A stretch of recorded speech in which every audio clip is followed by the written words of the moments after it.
games against Joliet this season. He steps into the box. You can see the Oilmen wearing their gold jerseys with Oilmen across the chest, black numbers on the back, gray pants, black socks with their black caps with the Oilmen logo.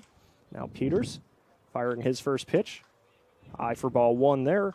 Joliet wearing their green jerseys with gold numbers on the back, the white General G on the chest, white pants, and green caps with that General G on the top of it. 1-0 pitch just misses for ball two to Baker. Baker has reached base in his last 8 games, so he's been getting on base quite frequently, and that's part of the reason why he has been a mainstay in the leadoff spot for the Oilmen. 2-0 pitch. That one's in the zone for strike one. And Peters is really confident in his fastball. You saw it there on 2-0. Especially against a good hitter like Baker, you don't want to just throw a get-me-over pitch. This one a little high for a ball, making it 3-1 to Caraway behind the plate. Baker batting .290 on the season with 18 hits to show for his average. Now the 3-1 delivery from Peters. That one just misses outside for ball 4, so that's a leadoff walk for the Oilman center fielder. And that's the way you always want to start a game, is by getting that leadoff man on base. That way with the free pass, and that brings David Marshall to the plate here. The last time the Oilmen and the Generals played here, Marshall had 3 hits in that game. It'll be interesting to see these lefty-lefty matchups with Peters. 1-2 in the Oilman lineup, both lefties. That one high and away for ball 1. Marshall's worked 14 walks on the season, among the tops, not just in the Oilmen, but in the league in that stat. He's driven in 7 runs, scored 13 runs of his own. He's got the 1-0 count against Peters. As Adam mentioned, it's a lefty-lefty matchup. This one's in the zone. Nibbles on the outside edge, evens the count at 1.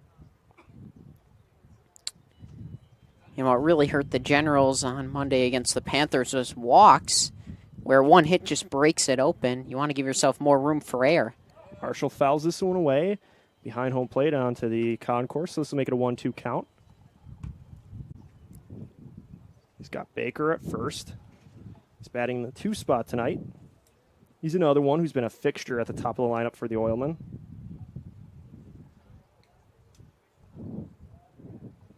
As Peters gets ready for that pitch, pops that one into the glove of Caraway, misses, so that makes it a 2-2 count.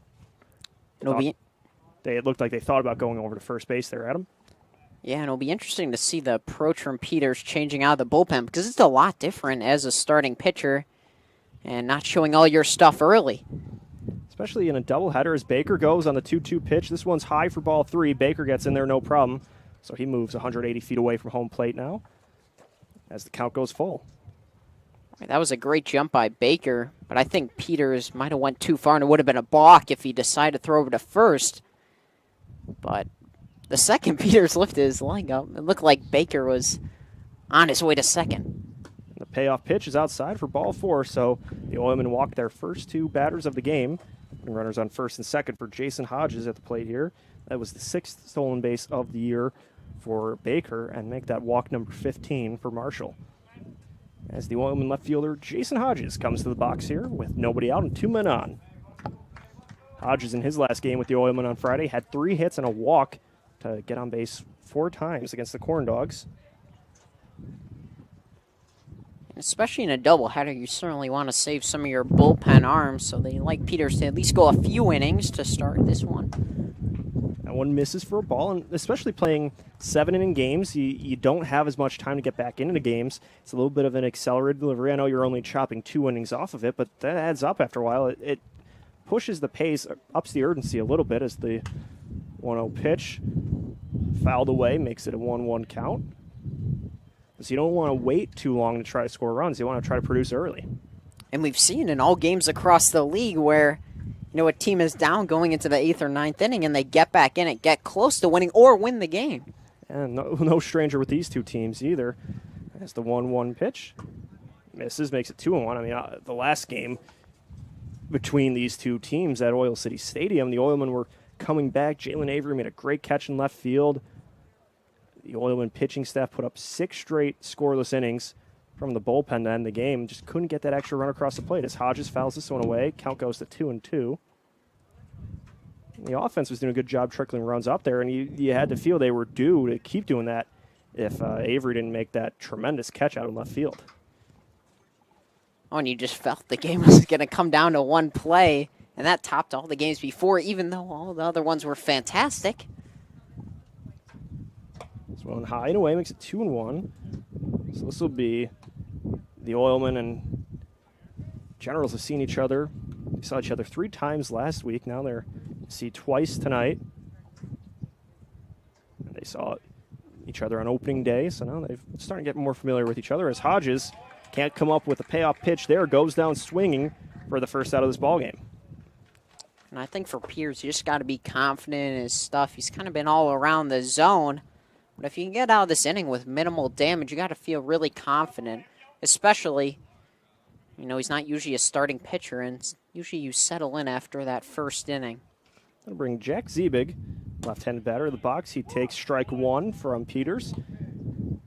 Ziebig is the team leader in batting average with a .340 mark in that category. Looking to break into the game for the Oilmen. As they have runners on first and second, he lays off that one for a ball. Evens the count at 1-1. This is interesting how Adam Enright used his order. Maybe it was just because of players available, but 3 of the 4 first batters lefties. 1-1 pitch. This one's driven out to right field. That drops in the gap. Baker rounds the corner at third. He's going for home here. He's going to get in and score. Marshall pulls up at third base, so that'll be an RBI single from Ziebig. Just cracked that one out to right field and scores a run. And those leadoff walks, they come back to bite you a lot of the time. And what I talked about earlier, you walk some batters and then one hit, and you really leave yourself no room for error. And Marshall was able to get from first to third on that one, so now he's 90 feet away from scoring. There's 1 out, 2 men on, and Joe Cosenza's in the box here. Cosenza playing first base today for the Oilmen. He takes the first pitch inside for a ball. Yeah, for the Oilmen, you really want to capitalize on this. You get 2 walks to start the game. It'd be nice to try to bring both of them across the plate to put yourselves in a good spot when you have Matt Lolito coming up to the mound to start things off in the bottom of the first. More on him later. It's Cosenza. Lays off one high for a ball. Count moves to 2-0. Peters just missed there. And you're talking about Lolito has been really good. We'll obviously talk about more in the next half inning, but his stats are amazing so far this year. Pitch misses to make it 3-0, and when you have your ace of the staff coming up, it helps to have a big lead by the time he makes his first throws, too. Really could capture a lot of momentum for your team, especially in a shorter game today, and get you started on the right foot. 3-0 is the count at the plate. Runners on the corners. That pitch is in the zone, low for strike 1. So we go 3-1 here. Peters on the mound, the Lewis Flyer facing Joe Cosenza. Plays his college ball at College of DuPage. The 3-1 pitch fouled away. So now we go full. Peters has battled his way back into this count now. And you make it a lot tougher on yourself as a pitcher if you go down and don't get that first pitch strike. But he's battling back here. This is now full. So here comes the payoff pitch. Peters checks up on Ziebig at first base. He gets back safely. Marshall's on third. Ziebig's on first. Cosenza's the batter at the plate. Peters gets ready to throw from the mound here. The payoff pitch. Fouled away, so we'll do this one over.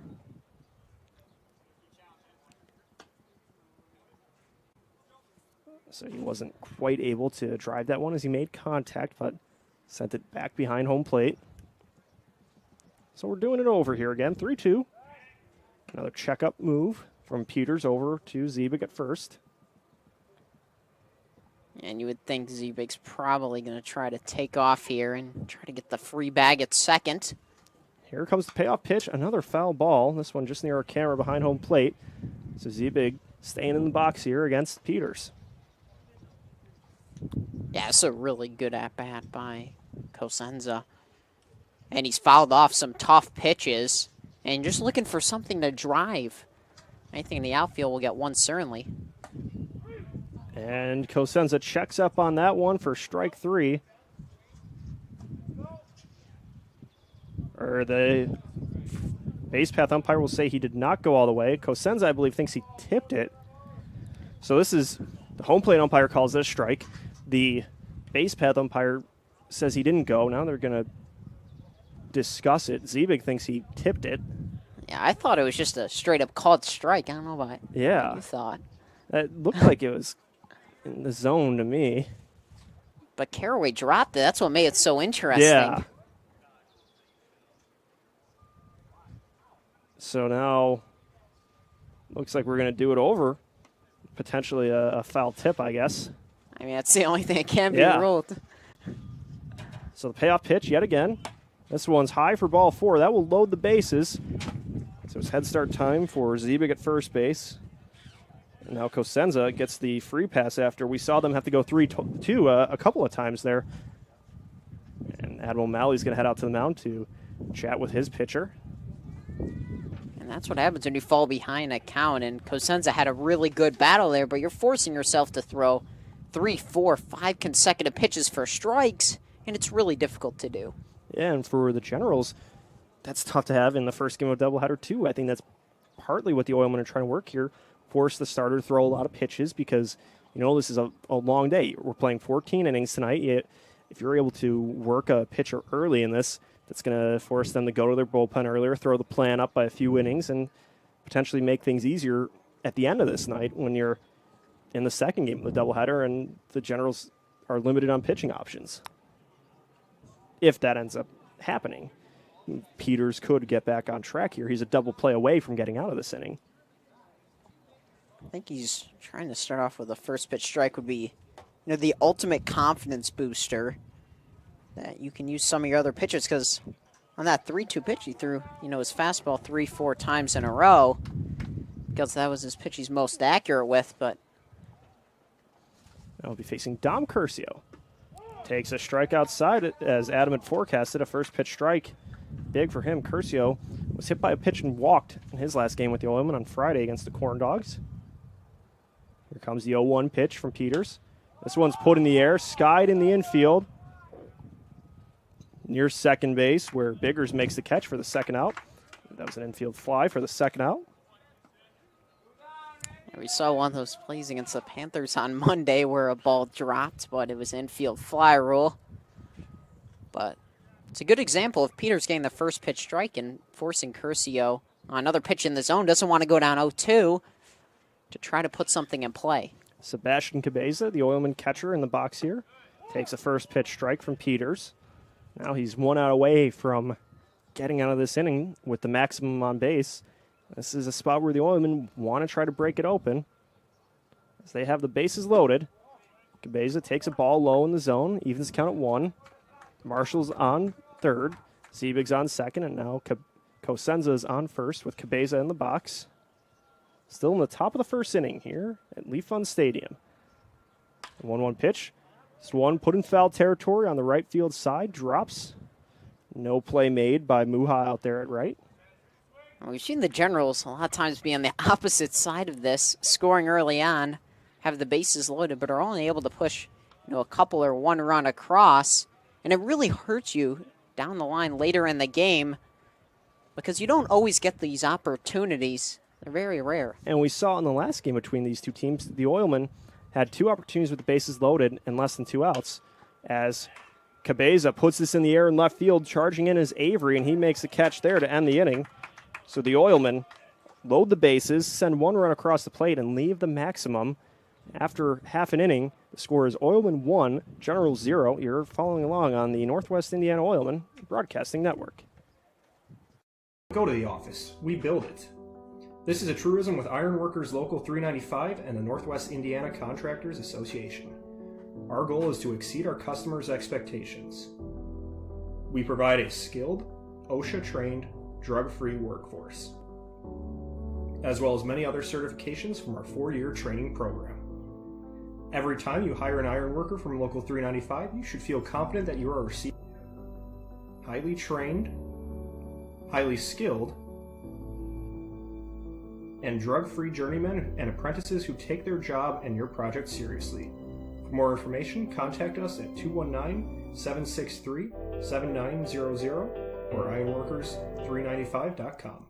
Have a student headed to college this fall? If so, you probably have questions, and the best place to find answers is Ivy Tech Community College. Ivy Tech is in your community and offers hundreds of options. Best of all, our tuition is a fraction of the cost of other colleges. Complete a free application today.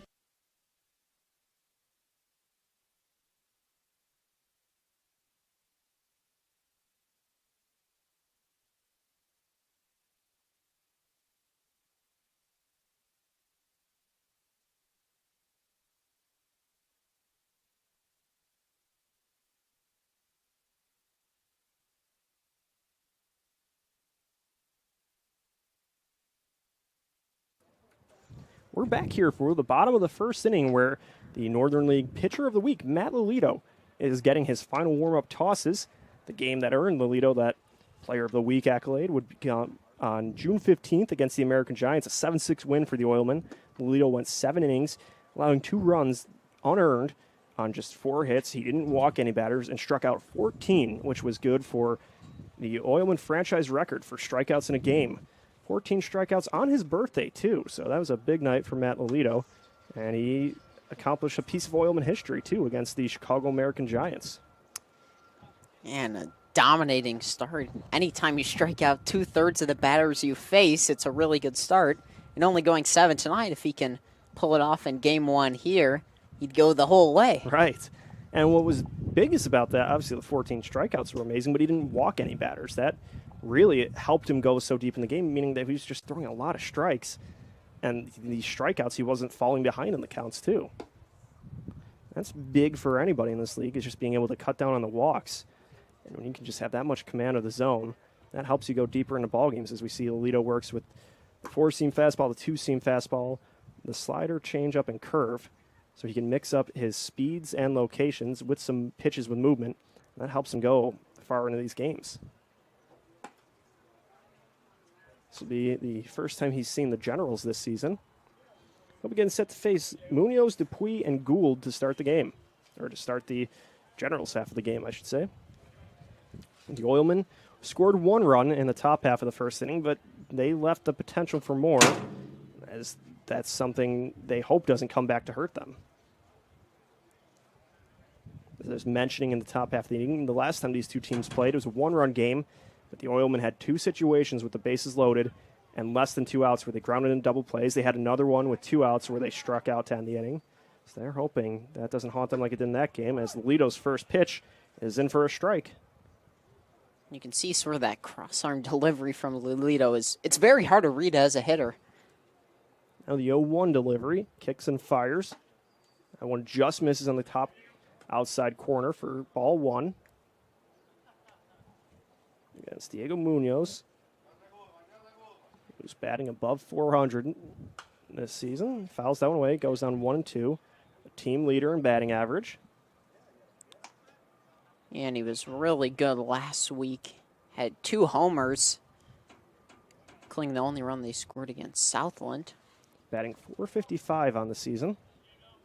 The 1-2 from Lolito, fouled away. And so the first 3 hitters for the Generals all batting above 500, or 400, I should say. We see Munoz, .455, Dupuis, .438. This pitch outside for a ball, evens it at 2-2. And then Gould at .426. So pretty good way to start the lineup. Especially when you're chasing a run. You have 3 players that can make a difference quickly. It's now Lolito's 2-2 delivery. This one fouled away on the third base side of things, so we'll do over again. And certainly a big part about going long into a game is the pitch count. If you can try to run up early, even if you get into outs, and try to work on the Oilman bullpen, which might be more doable, because Lolito has been really good this year. And the 2-2 pitch. Swing and a miss for strike 3. After a lengthy at-bat, Matt Lolito's able to strike out Munoz there for the first out of the game for him, the first strikeout as well. And that's a tough fastball to hit right on the outside part of the plate, and it has some run as well, and it's very visible behind the plate. So now that brings Jack Dupuis, the left-handed batter, to face the right-hander, Lolito.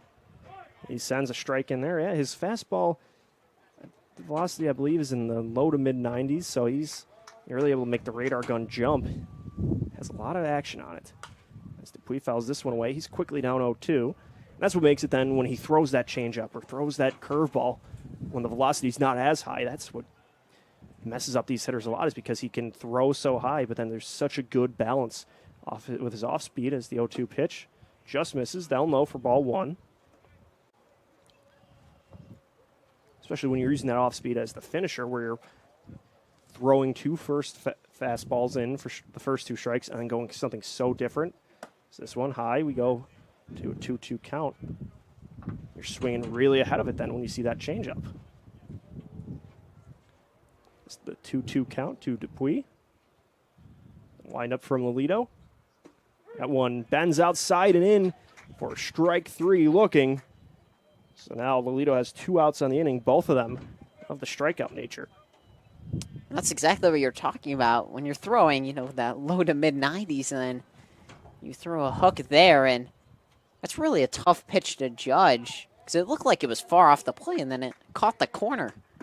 Yes, there's another breaking ball in for strike 1 to Gould here. This one obviously different look against a right-handed batter than a lefty, but still same spot basically. So that one misses low. Count goes to 1-1. Yeah, he was just able to backdoor it against Dupuis. It was looking far outside, then it just took that break in for the strike. Now the 1-1 delivery. Outside makes it 2-1. This will be an interesting matchup to see all night long in this first game, Gould versus Lolito.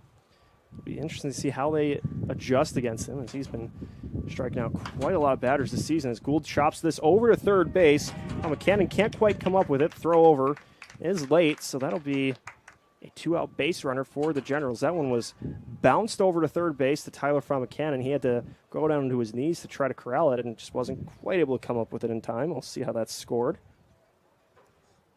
I think he had a tough hop there, but could have been made, so it'll be ruled a E5.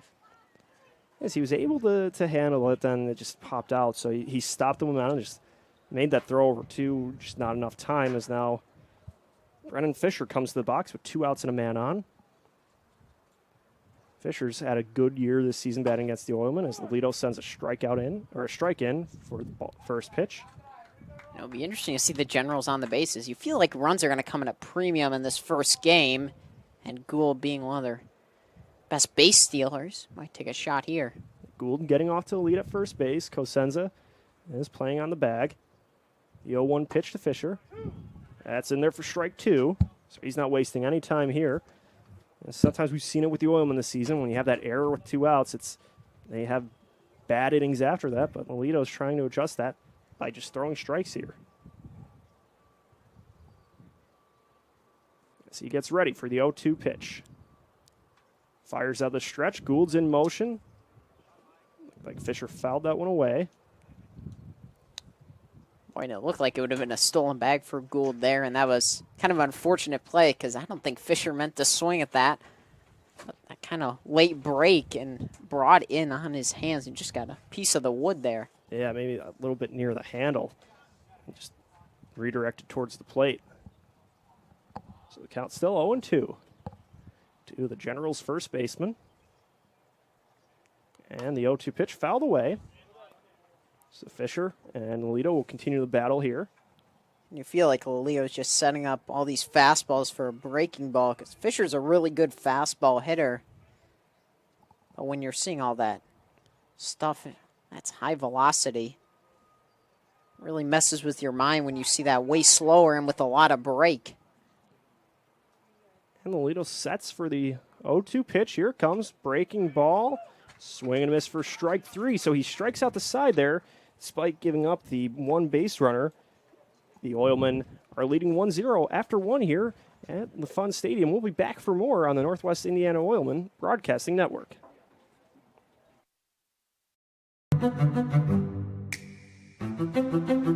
I've never seen ads on top of the roof where it's helping the community.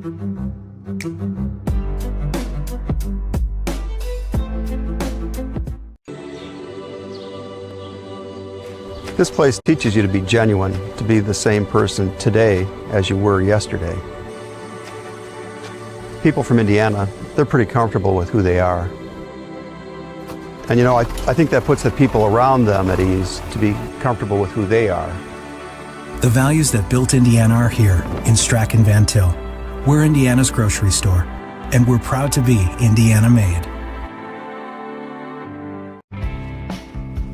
These days, it's recommended that you keep your social circle small. Of course, as the original light beer, we've always recommended that. It's Miller time.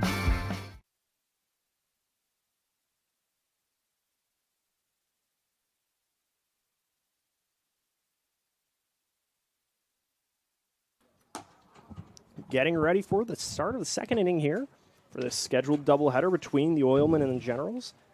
The Fun Stadium and Carroll Stream. It'll be Clark, Von McCannon, and Baker to start things off for the Oilmen in the top half of the second. They lead 1-0. Their first inning, they were able to get 5 base runners on, scored one of them.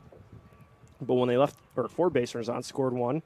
But leaving those 3 after back-to-back flyouts, that hurt as, you know, against a team like the Generals that can put up runs, that you want to make sure you're starting to continue to build on a lead early. Yeah, and if you're the Generals, you feel fortunate to only be down by that 1 run and hoping for a bounce-back inning, and luckily you get a fresh start with no runners on. Especially the way Peters was able to get 2 quick flyouts at the end of the inning, too. As the first pitch to Chaz Clark is low for a ball. Clark had a big double for the Oilmen on Monday against the Vikings. It was a game where they had 4 hits, lost 2-0. 2 of the hits were for extra bases, just didn't come with base runners on. So that one's low for a ball. The count goes to 2-0. And if you're Peters, you don't want to fall back on some of those bad habits that you picked up early on, which was, you know, getting down early in counts. 2-0 pitch. That one finds the outside corner for a strike. The count goes to 2-1. And that was a huge call there. It would have been 3-0 and a big-time hitter's count. Instead, it's 2-1. This makes it 3-1 as it was high away. And the Oilmen on Monday facing the Southland Vikings going down 2-0. It was a pitcher's duel between Mike Shalaski for the Oilmen and Max Everart for the Vikings. It was just Southland that would come on top as they were able to get more base runners. As Clark walks to start the inning here. But the Vikings scored 2 runs in the 5th inning without registering a hit and without the ball leaving the infield. They had a couple of walks and then a couple errors by the Oilmen. Just were able to send runners around third and across the plate. So that one is in for a strike to Von McCannon. But nothing really crushed against the Oilmen, just a couple of big plays where they were able to manufacture runs, and that was all they needed. So now Von McCannon, the third baseman, is down 0-1 in this count. Peters just misses there, up high for a ball. Count evens at 1.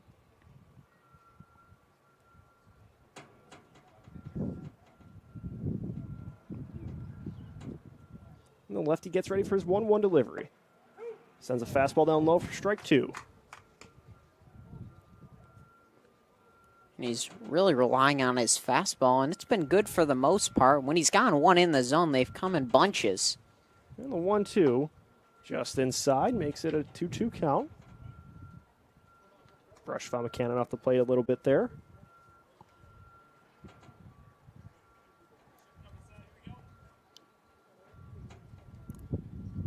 So Peters is looking to try to finish him off here for the first out here in the second inning. Here's his pitch. That one's high, so we're going full. 3 balls, 2 strikes, nobody out. Clark on first base. He walked to start the inning. It's Von McCannon on the top for the Oilmen. They're trying to continue putting runners on. He fouls this one into the Oilman dugout, just near it. Chris Baker had to hit the deck quickly there. He gets up after dodging it. Came pretty close to Oilman manager Adam Enright as well. If that didn't hit the netting, that was headed straight for the dugout at a wicked angle. Close call for those in the Oilman dugout. There's the payoff pitch yet again. That one misses. Back-to-back walks. This one, Fontaine had to work for as he was down 0-2 originally, but it was able to get back into the count. Induce the walk. Clark's was a 4-pitch walk, and that brings Chris Baker to the box here. He also walked his first time up. And 5 walks so far for Peters, and, 1 hit. But once again, you're into a predicament where you're really needing outs without advancing runners once again. And the first pitch to Baker is high for a ball. So after walking the first 2 batters, he starts Chris Baker off with a ball. Clark on second, Fontaine on first. Baker in the box. He hits the outside corner for a strike there. Evens the count at 1-1.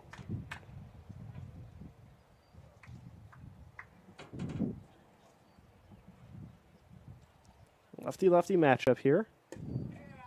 Just misses a similar spot. So the count will move to 2-1. Hitter has the advantage.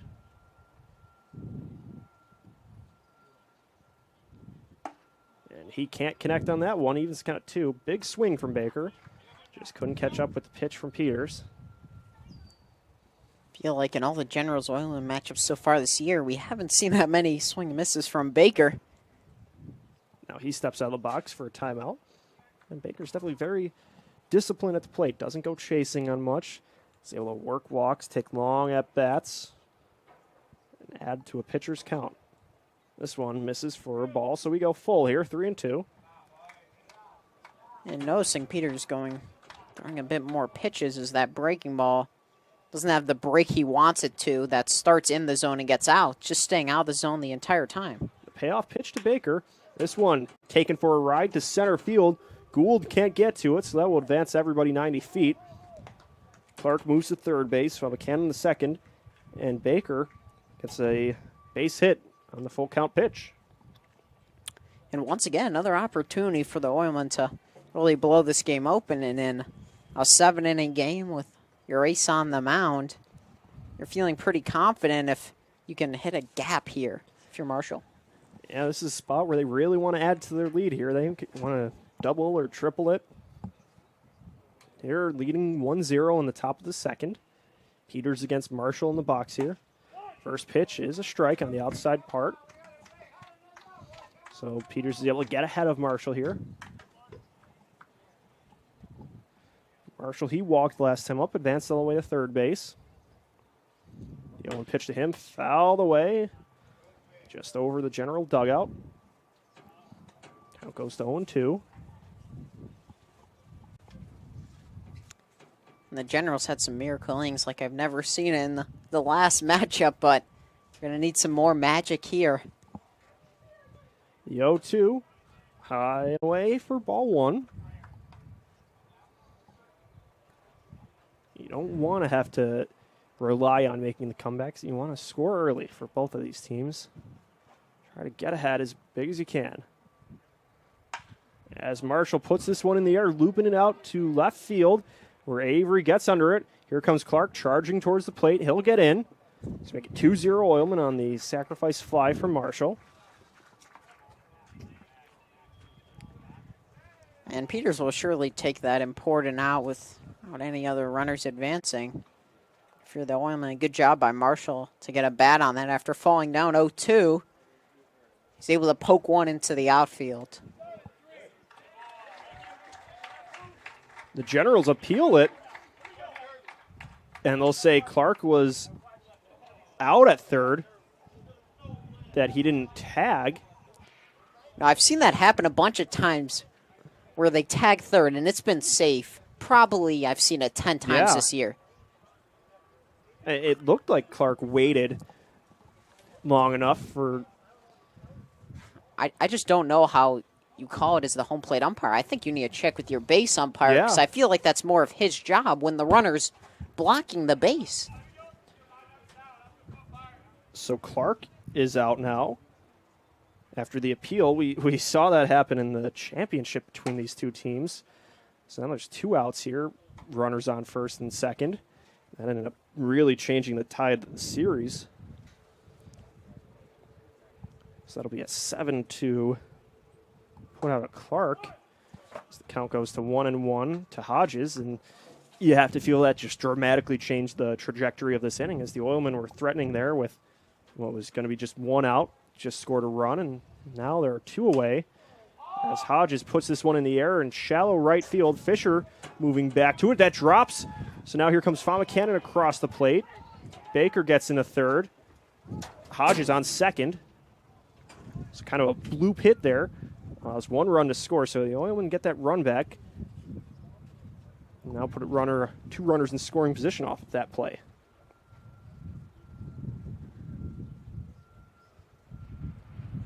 So they'll certainly take that run, but still, you would have liked to have 2 in this inning. And now Joe Silva comes to the mound here to talk to Max Peters, and that looks like that will conclude the day for the left-hander. With 2 outs here in the second inning and the team trailing 2. We will take a break, and when we come back, we'll have the latest on the new pitcher for the Joliet Generals. That's coming up next on the Northwest Indiana Oilmen Broadcasting Network. Is just too hot. I mean, God, look at it. It's making the sand burn, the mouth dry, the skin cry. I mean, everything's just... Oh, there's Coors Light. Well, mouth desert, meet ice cold beer. Mountain cold refreshment. Let's chill. Who is the IBEW? We're the people who bring the power to your home. The ones who make sure your phone calls and internet keep speeding along. We build things like schools and hospitals. We bring the biggest shows and sporting events to the world. Keep America's railroads on the right track. Help cities, states, and the federal government work for you. And we proudly build products made in the USA. The International Brotherhood of Electrical Workers, the IBEW.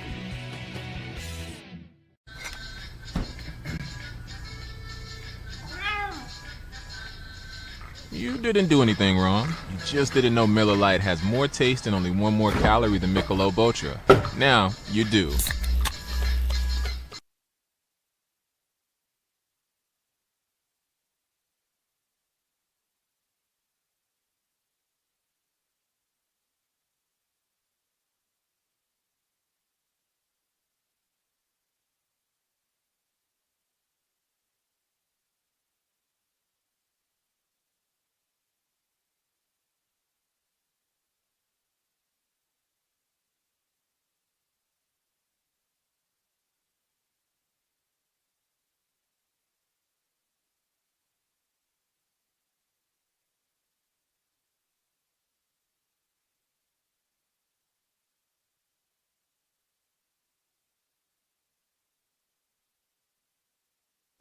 So it'll be the Generals going to the bullpen first here in the top of the second inning. Alex Vertuno comes in, one of 2 Vertunos on the team for the Generals. He is the younger one, just finished high school.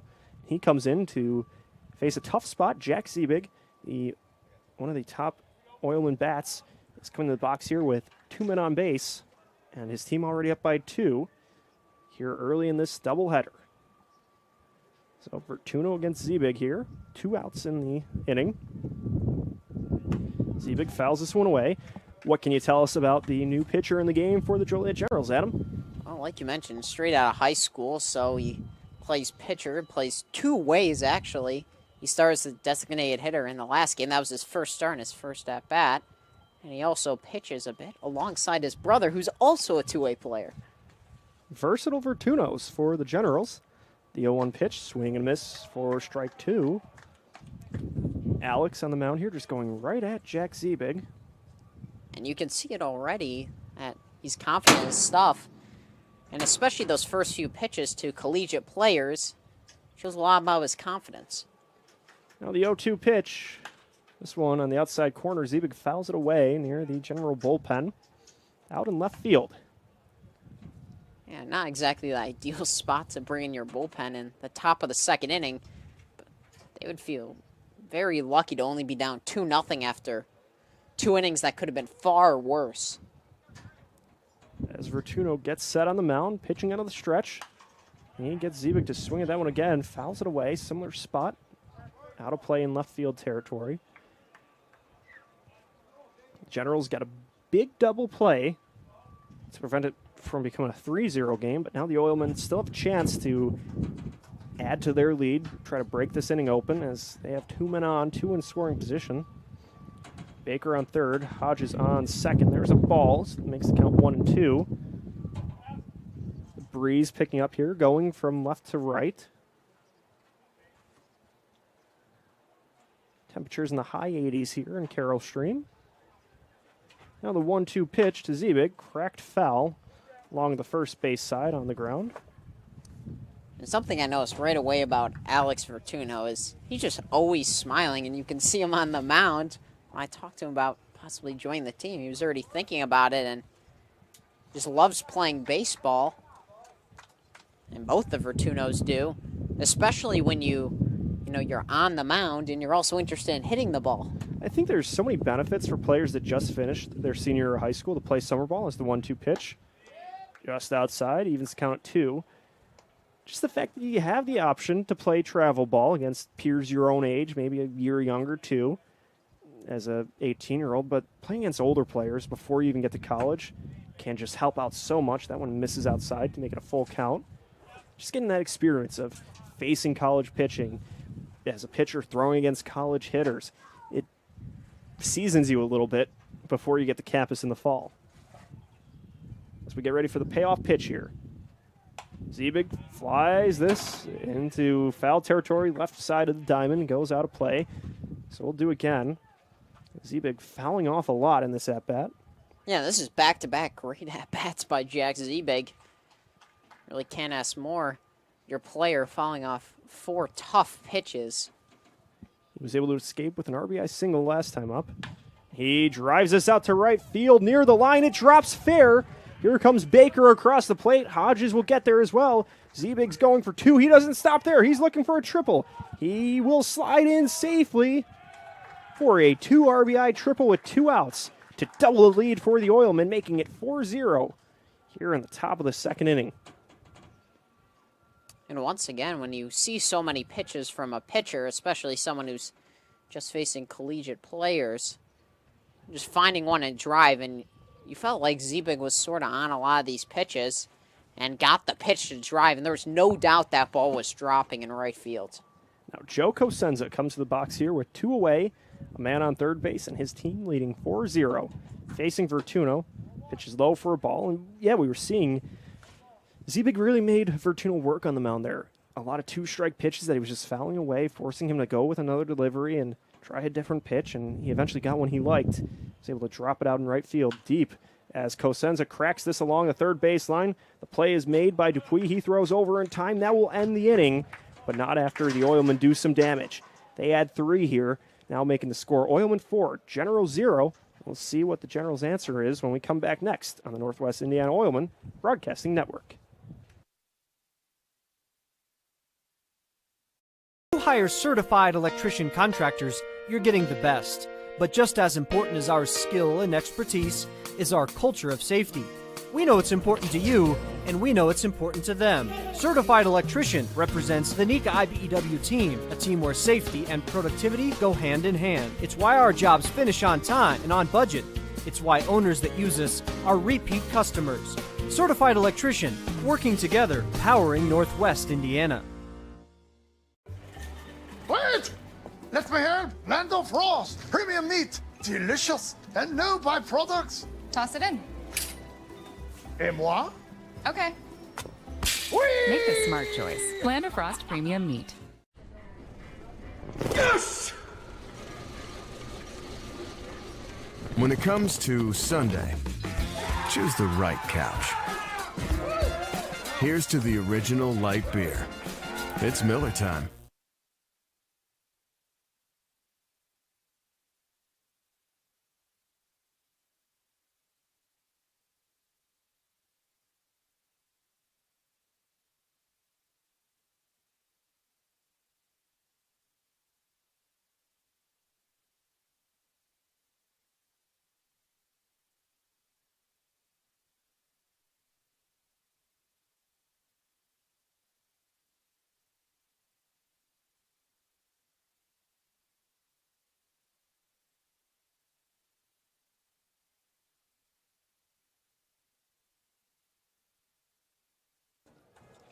we're back for the bottom of the second inning, and so is Matt Lolito. That was an inning where the Oilmen capitalized on runners on base, got 3 across the plate, making it a 4-0 game. But there was a controversial play there that resulted in the Oilmen missing a run there in the double play. That was, we saw Adam Enright and the home plate umpire have a long discussion between innings over that. We'll make some sense of it in a little bit as Matt Lolito gets ready to face Devontae Caraway, the general catcher. First pitch from the right-hander on the right-handed batter is fouled away for a strike. So it looked like the Generals were appealing that play at third base. They felt Clark didn't tag properly when he went home as Lolito begins his windup for the 0-1 pitch. Caraway gives his one a ride out to left field. Hodges patrols his way under that one for a flyout. A hard hit ball out to left field, but the Oilmen had a man there to start off this inning with an out. And Caraway's hit some balls well so far this season. He's hit 2 home runs. That one just got under it a bit. But if you're Lolito, you got to be pretty careful about giving Caraway those fastballs. He's thrown probably 70, 80% fastballs. But if Caraway's on one of those fastballs, it could be long gone. So that starts the inning with an out. Now Lolito facing Jake Muha, the left-handed batter. Gets him swinging over the changeup there for strike 1.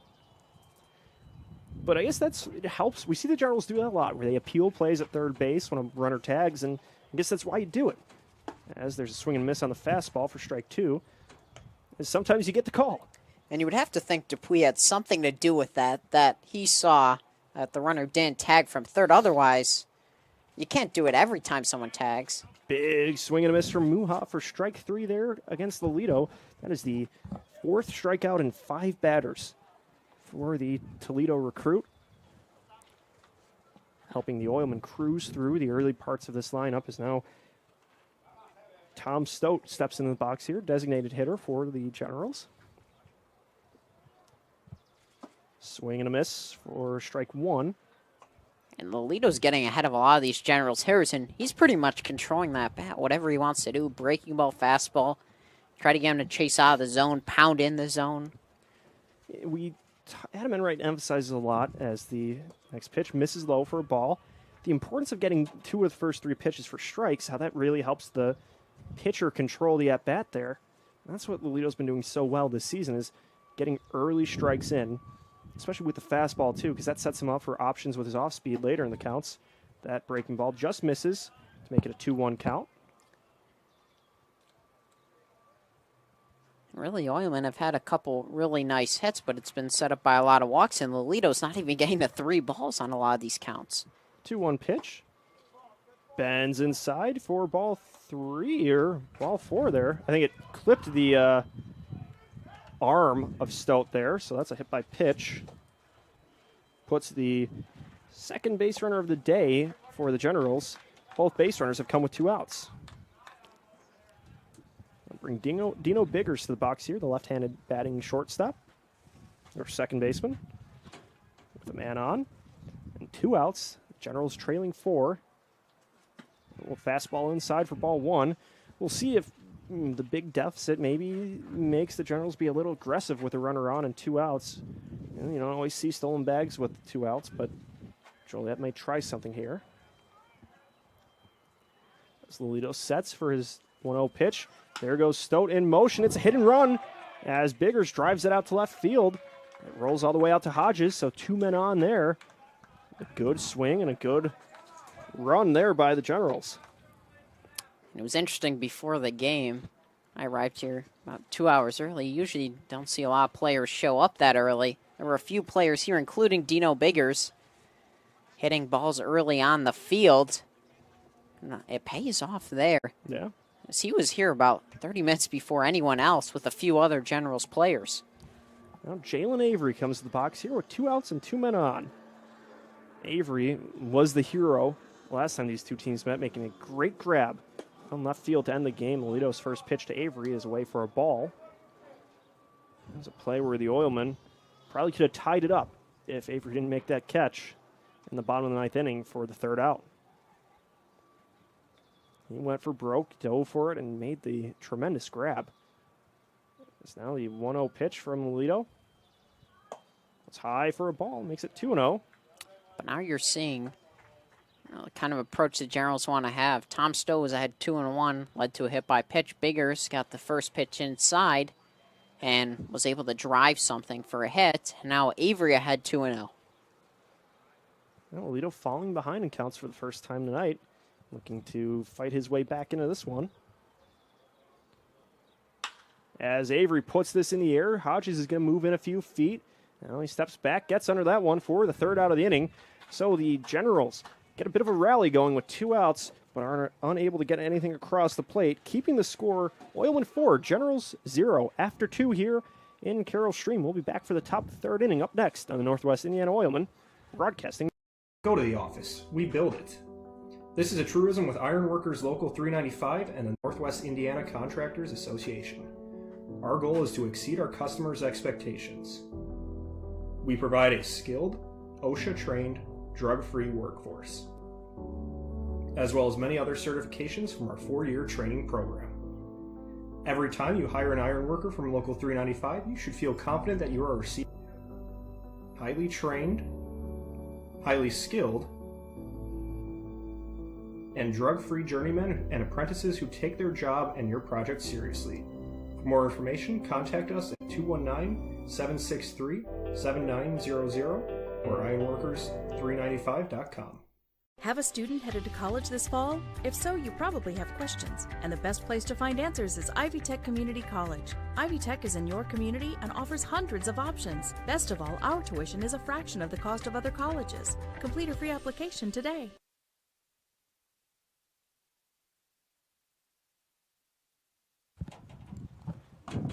Back for the third inning of play here at Leaf Fund Stadium in Carroll Stream. Alex Vertuno stays on the mound for the Joliet Generals. He came in a tough spot last inning, and the Oilmen were able to put up a crooked number on the board to put 4 runs on their lead. And Vertuno's going to have to try to keep the damage at a minimum here, as the Generals are facing a tough pitcher on the other side against Matt Lolito. So you really feel 4 runs. You don't want to see it get any bigger than that, while they still are putting up zeros. And you would love to just see a clean inning, and a lot of times managers like to put their reliever in a clean inning, and Alex Fortuno kind of inherited sort of a mess, and one hit allowed him to give up a couple runs, which will not be charged to him, by the way. First pitch, strike to Dom Curcio at the plate. Curcio, last time up, flew out to first base, or second base. Now the 0-1 from Vertuno. Fouled away by Curcio. He's quickly down 0-2. Yeah, I mean, that's tough, too, for a younger pitcher coming in and inheriting a jam that another pitcher made. Now he can get to work in a clean inning, no base runners, and really set up shop for himself now. As he's up 0-2 against Dom Curcio. Out of the windup here. Just high for a ball there. We talked about this last time we were at Leaf Fun, but collegiate players don't always get playing time, but if you're a high school pitcher, you're coming in having pitched a bunch of innings in high school. Now the 1-2. Curcio chops this down the first baseline. Fisher grabs it in foul territory. So we'll do over. Yeah, I mean, that's something for Tuno. Now you're just trying to continue what you were doing in the spring. And that could be an interesting adjustment where you go from high school where you're the man, big man on campus, senior, and now you get dropped into the Northern League where you're one of the younger pitchers in there, and all of a sudden guys are hitting the pitches that used to always work for strikes, always work for swinging misses in high school. Now you have to figure out how to adjust, how to try to find that same success you had in high school. So that one's low for a ball, evens the count at 2. So it's a quick turn of emotions for a young player, and you got to figure out how to ride that roller coaster kind of. So now the 2-2 pitch to Curcio, fouled away. Well, what I have seen early from Vertuno is he's getting ahead of pitchers, or rather batters, but he's just looking for that put-away pitch. And couldn't get it against Ziebig, and it ended up being a triple. As he's looking for the put-away pitch here, 2-2, misses high. So that makes the count full here at 3 balls, 2 strikes. Curcio's been able to lay off some stuff and has battled his way back into it.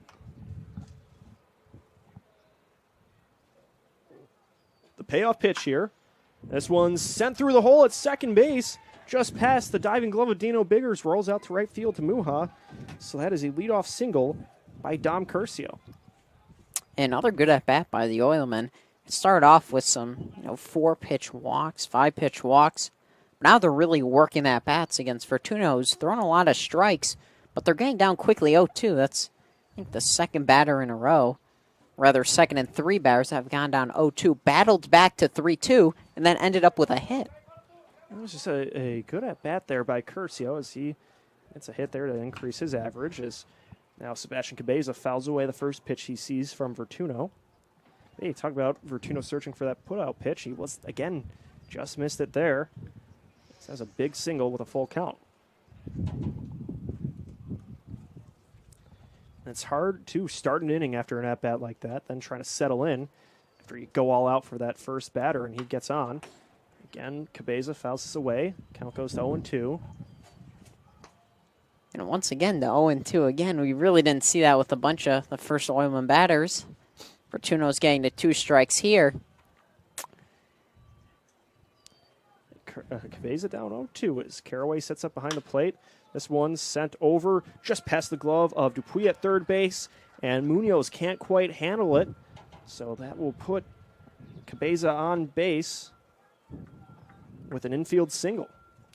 That was a tricky play for Munoz to read at shortstop, as you saw Dupuy, the third baseman, dove out for it, so that kind of put a screen on it. He was able to get there, but wasn't able to field it in time to make the throw over. Yeah, not much of a chance to get the runner at first either. Even if Munoz fielded that deep in the hole, he was probably going to hold on to it. But unfortunately, after Vertuno's gone up 0-2 on a couple of batters, just hasn't been able to finish them off. Although you do like what you're seeing early from him in at-bats. This brings Chaz Clark to the box here with 2 men on and nobody out. Clark hits this one foul down the first baseline.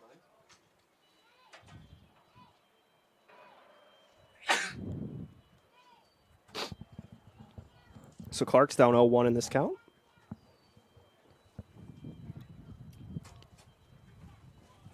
And Vertuno's relying a lot on his fastball, too. And sometimes, out of high school, you're not super confident in that breaking pitch because your fastball's just been dominant enough to get it past high school hitters. Here's the 0-1 on the way to Clark. That one's away, and the count's even at 1.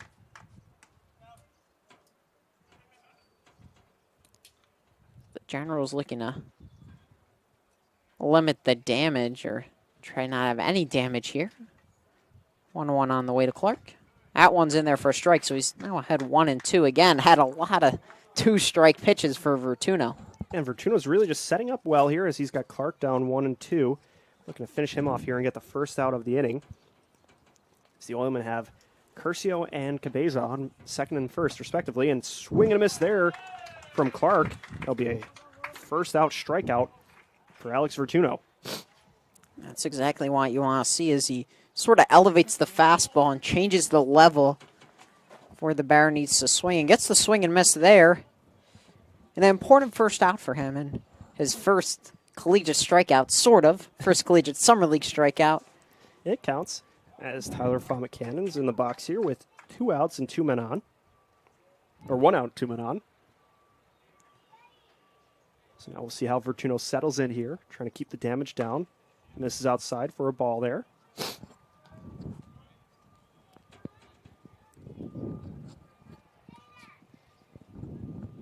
Counts 1-0 as Fomacannon walked and eventually scored his last time up. Fouls this one away, makes it 1-0. 1-1. As we see Clark go down on strikes there. He was the batter or the runner that was thrown out on that appeal back in the second inning. He goes down on strikes there. As the Oilmen are looking to continue adding runs. They've scored every time they've been at the plate so far tonight.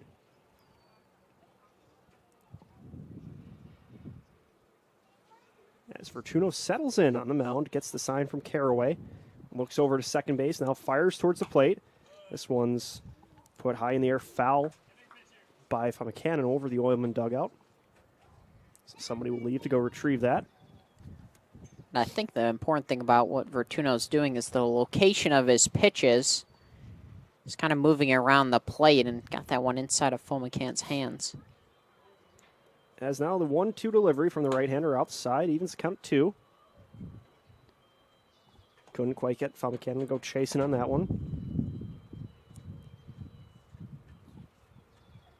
Fomacan delivered the heroic walk-off base hit for the Oilmen against the American Giants last Wednesday. He misses that one for strike 3. Back-to-back strikeouts from Vertuno on the mound. And that was a clear breaking ball there. I'm not sure how many of those we've seen that he's pitched, but that one was a good one.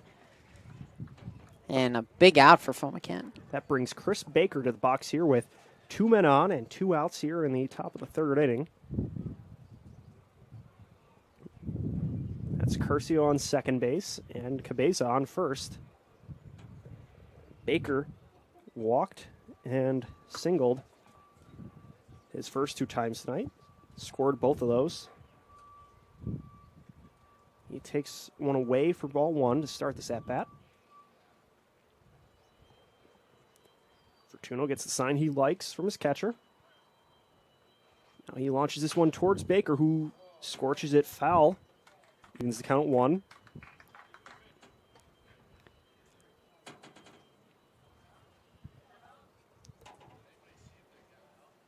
Baker, one of the most consistent hitters all season for the Oilmen. Batting .290 on the season coming into the game. Again, the double on Monday, probably their biggest hit, a ground rule double. He's been someone who produces in games where the Oilmen struggle to get hits, as was the case on Monday. Takes that one high for a ball. Double and a walk, so he reached base twice. But again, the Oilmen just had a tough day getting anything going against Max Everart for the Southland Vikings. And obviously, 290 is not looked at as a great average, but it doesn't show the impact he truly has on the game with walks. He doesn't get the RBIs because he's out of the leadoff spot as well. And now this pitch outside makes it a 3-1 count. He's just been someone they can always count on. Like I mentioned in Monday, where they weren't getting a lot of base runners, he got on twice and gave them a fighting chance in that one in a game they lost 2-0. In their first meeting against Southland this season, Baker lays off that one for ball 4. So once again, every inning, the Oilmen have loaded the bases after that 2-out walk by Chris Baker. And his 3rd walk of the day already.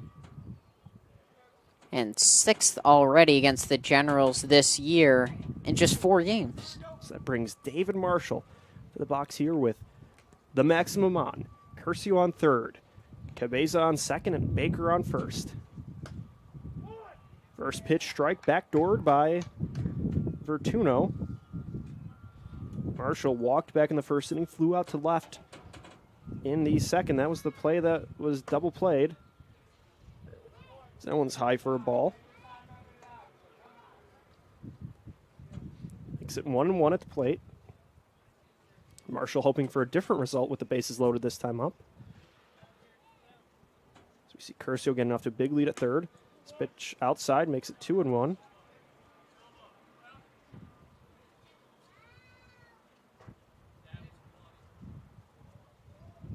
To the Oilmen second baseman tonight.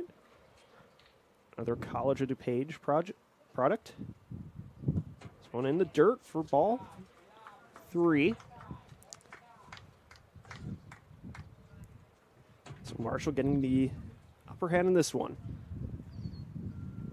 Likely will lay off this 3-1 pitch unless it's something absolutely hittable. So here it comes from Vertuno, trying to get out of this inning. That one misses for ball 4. He will walk in a run, making it 5-0 Oilmen after David Marshall works a walk with the bases loaded. That's what happens when you throw a lot of pitches, especially early on.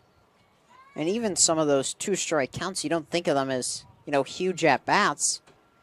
But when you're, a high school pitcher not used to throwing a ton against this type of competition, later on, kind of fades you out as back-to-back walks now.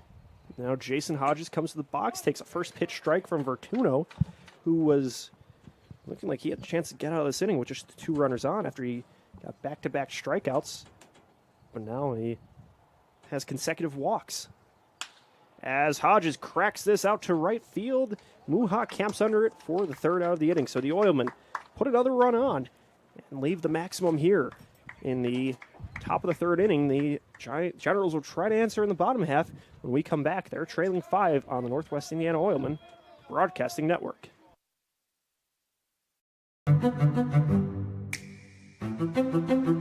I've never seen ads on top of the roof where it's helping the community.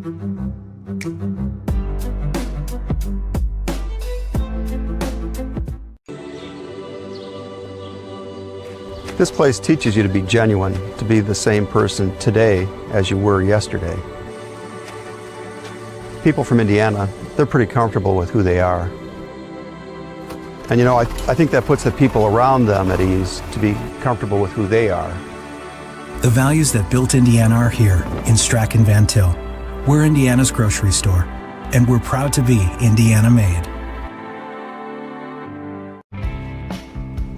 These days, it's recommended that you keep your social circle small. Of course, as the original light beer, we've always recommended that. It's Miller time.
Matt Lolito returns to the mound for the bottom of the third inning after the Oilmen tack on one more run in the top half. He will be facing the 1, 2, and 3 hitters for the Generals, Munoz, Dupuy, and Gould. First pitch, curveball in for a strike there against Munoz, who was rung up on strikes last time. Lolito trying to settle back in after the Generals got some rallying going with 2 outs last time up. Swing and a miss for strike 2 there. After 2 quick outs, Lolito hit a batter and then gave up a single to allow the Generals to threaten, but they were unable to score. Oilmen still lead 5-0. The 0-2 pitch to Munoz, fouled away, back near our camera, behind home plate. Keeps the count at 0-2. And he's got him off balance with 2 off speeds to start and then tries to blow the fastball by him. When he has both those pitches working, he's really difficult to hit. Now the 0-2. That one comes up high and inside, hits Munoz near the shoulder. Not the pitch Lolito wanted there with 2 strikes. Looks like he just spotted that fastball a little too far inside. And if you're Munoz, you was hoping that was a breaking ball that hit you, not that fastball. Right. Yeah, those are 2 hit batters for Lolito in back-to-back innings. And a leadoff runner aboard. Which could be important to sort of a spark to this offense now going through the heart of the order. That's something the Generals have not seen as Dupuy comes in here. Third base runner, or fourth base runner, but all their previous ones came with 2 outs in innings. So he fouls away that one. Make it an 0-1 count. So Leo stares down for the sign from Cabeza. Gets ready, fires this one from the hip. Backdoors a strike in there, making it an 0-2 count. Usually the righty-lefty is the better match, but Dupuy has seen some really tough pitches so far in his first couple of at-bats. As Lolito is making him work at the plate. Here comes the 0-2 pitch. That one tries the back door in, unable to. Breaks a little too low for ball 1.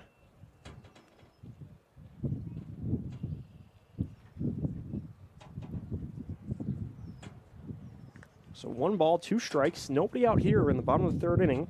Generals trying to rally here against the Oilmen. One away outside for ball 2. Again, we're playing a doubleheader tonight. Shortened games, both of them 7 innings. So you look at it, you're trying to get some runs on the board before we hit the halfway point in the 4th inning. Just misses inside there for ball 3.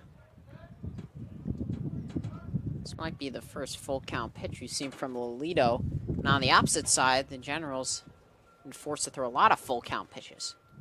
Here comes the payoff pitch. Munoz was in motion, and that doesn't matter as that was low for ball 4. So back-to-back base runners. Still nobody out for the Generals here. They're trying to string something together as Michael Gould comes to the box with 2 men on and nobody out. Sebastian Cabeza will go out to the mound to meet with Matt Lolito. Trying to settle down his pitcher as he was solid through the first 2. Picking up 4 strikeouts.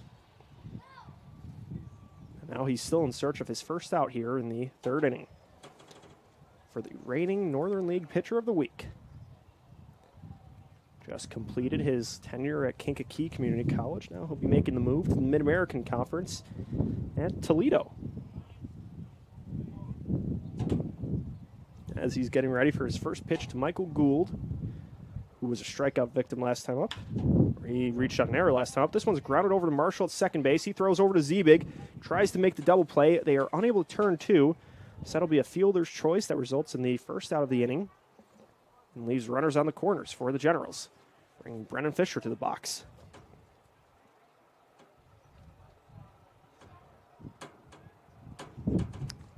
Yeah, and it's very hard to double up Gould there. I thought for a second they would have had him. But a really tough play with one of the faster Generals players. So it's the second time this evening Gould has reached base, bringing Brennan Fisher, who struck out his first time up against Toledo. He's in the box now with runners on the corners here. His team trails by 5. He watches a first pitch fastball in from Toledo for a strike. It would not surprise me if Gould takes off to try to get out of the possible double play. And give him a chance with 2 runners in scoring position. And now the 0-1 from Toledo. That one slides in for a strike, making an 0-2 count. So Fisher quickly down, trying to avoid becoming the second out of this inning for Joliet. Looking to avoid being rung up on strikes for the second time in this game. The runner's in motion. Cabeza throws over to second. Now the runner's coming for the plate. The Oilmen are unable to make the out there, and Munoz scampers across the plate. So he swipes home plate there on the throw over to second. And the Generals are on the board here.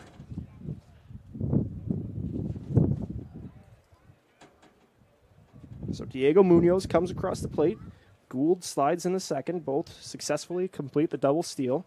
Count is 1-2 at the plate to Fisher. The Oilmen elected to throw over to second there, and were unable to complete the play. Now the 1-2 pitch. That one is in the dirt, bounces past Cabeza. He's looking to locate it as Gould rounds the corner at third. He'll come back as Cabeza locates the ball, throws over to Lolito. So now the count is even at 2-2, and there's a runner 90 feet away from home plate. After the passed ball there.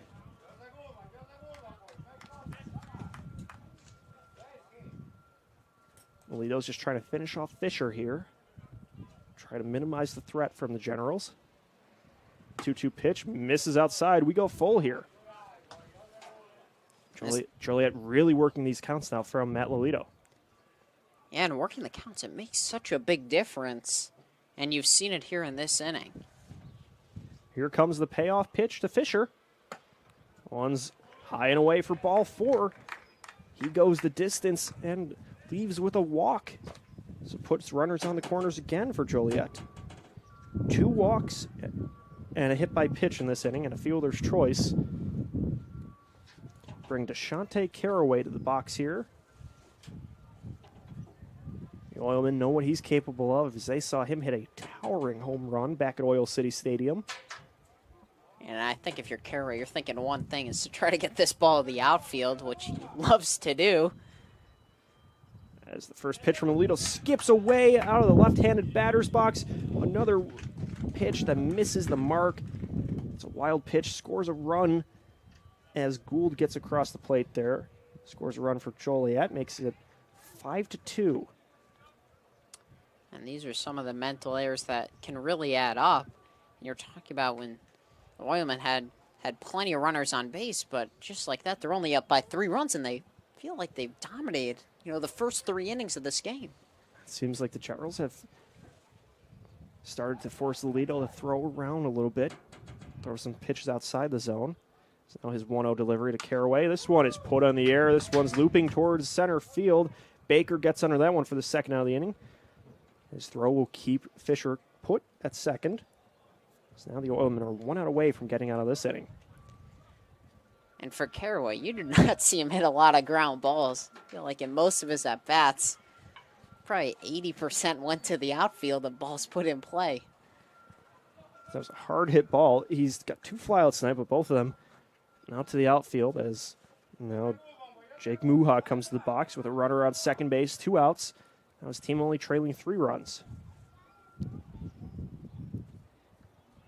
As Alito gets ready for his first pitch out of the stretch.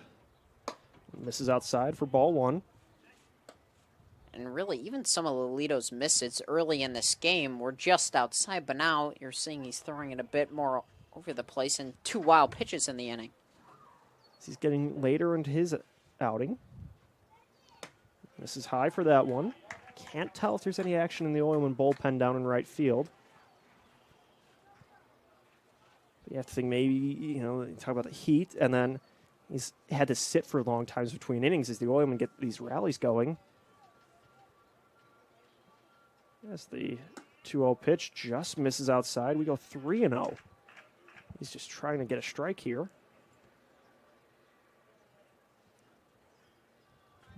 Three balls, no strikes, 2 outs. Joliet has put 2 on the board in this 3rd inning of action. It'll be a 4-pitch walk to Jake Muha. Finding some life here with 2 outs. As he works the walk there, bringing Tom Stote, who was hit by a pitch his last time up. It's interesting to see, once Alito's gotten down in these counts in this inning, it feels like the balls have consistently come. But when he's thrown strikes early on in this game, he's gotten the Generals in tough holes and he's gotten plenty of strikeouts. He's just trying to find the 3rd out of this inning, get his bats back up to try to extend the lead. He sends in a curveball for strike 1 there. Good bite on that one. It just needs to quickly throw strikes here and not let this rally from the Generals get bigger than it needs to be. Looks over to second base, now towards the plate. That one just misses low for a ball. And once again, not a ton of balls put in play. A hit by pitch, 3 walks, and a fielder's choice. And now 1 hit once again can really break the floodgates open and bring the Joliet closer. The 1-1 count. Here's the pitch. This one sent over to Marshall at second base. He makes the grab and then runs over, steps on the bag for the 3rd out. So Joliet makes this one interesting as they are able to put up 2 runs on the board, making it a 3-run game. Adam will have the call next when we're back on the Northwest Indiana Oilmen Broadcasting Network.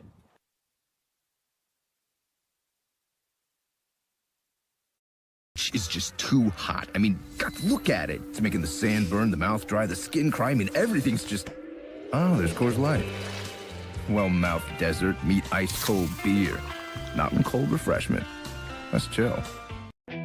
Who is the IBEW? We're the people who bring the power to your home. The ones who make sure your phone calls and internet keep speeding along. We build things like schools and hospitals.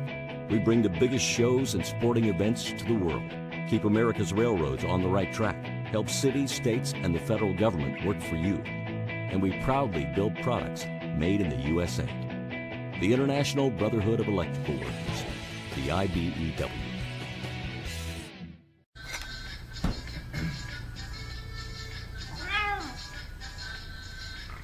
didn't do anything wrong. You just didn't know Miller Lite has more taste and only one more calorie than Michelob Ultra. Now, you do. Back at Lee Fund Stadium here in Carroll Stream, Illinois. Alex Fortuno still on the mound. It'll be a real test to start it here in the top of the fourth inning facing Jack Ziebig. Has really provided a ton of offense for the Oilmen. Has 3 RBIs and has a triple off Fortuno and a single all the way back in the first inning. Generals grab first 2 runs of the ball game in the bottom of the third inning.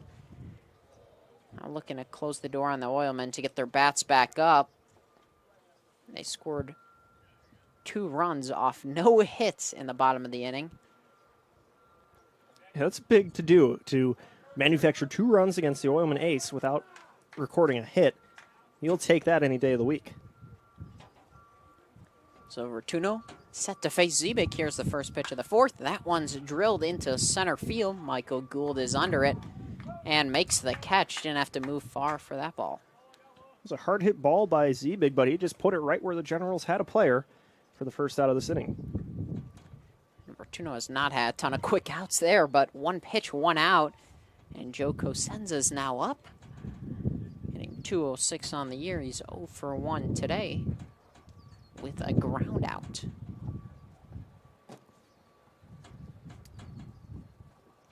Fortuno set in the windup, which we haven't seen much. First pitch in there for a strike on the outside corner. We've seen Fortuno's done a good job this evening of being able to spot those first 2 pitches and at-bats for strikes. And then when he's looking for that put-off pitch, that's where he falls behind a lot. We'll see if he can adjust here as he moves later in the game. As that one's a rocket up the middle. Line drive base hit for Joe Cosenza. And the Oilmen have a base runner with 1 out. Looks like Fortuno went very quickly on that next pitch. I like watching Cosenza swing as he loads up quickly and then has quick hand speed, puts a lot of weight on that back foot, and then when it just comes forward all in one motion, when he hits the ball, it looks really hard, as that one was just scorched right by Fortuno on the mound. He had to get out of the way of that one quickly. Dom Curcio up. Single last inning and came around and scored. First pitch to him is just a bit low, and it's 1-0.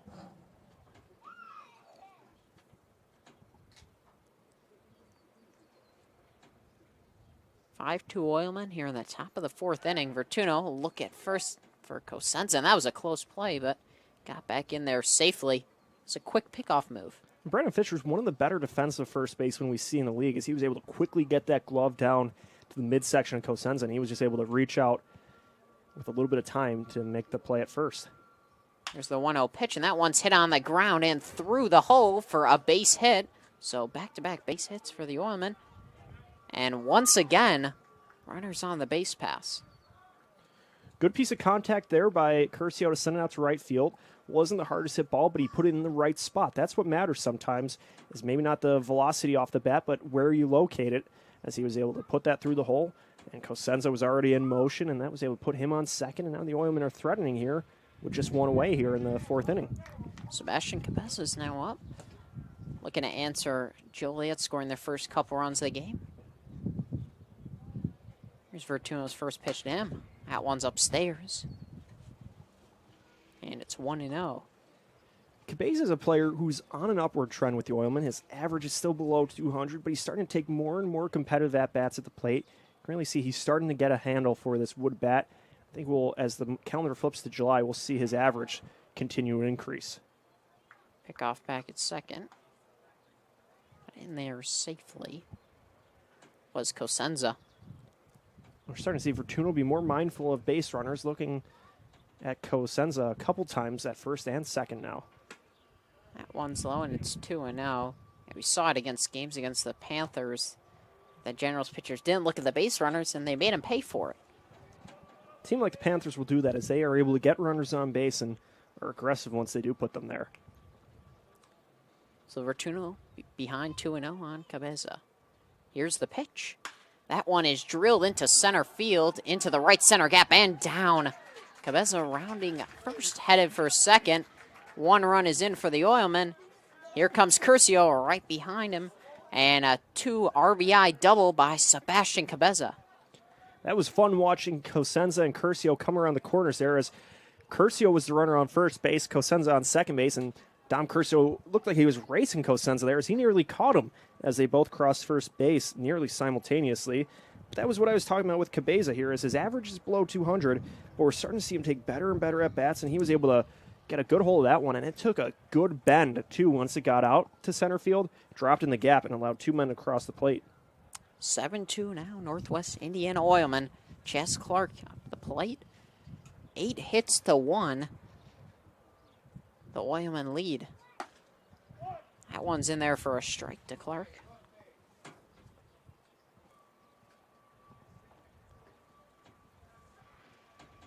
And would have loved a clean inning there, but the Oilmen are hitting the ball well today. Rather in the first game as well. That one's away. Counts even at 1.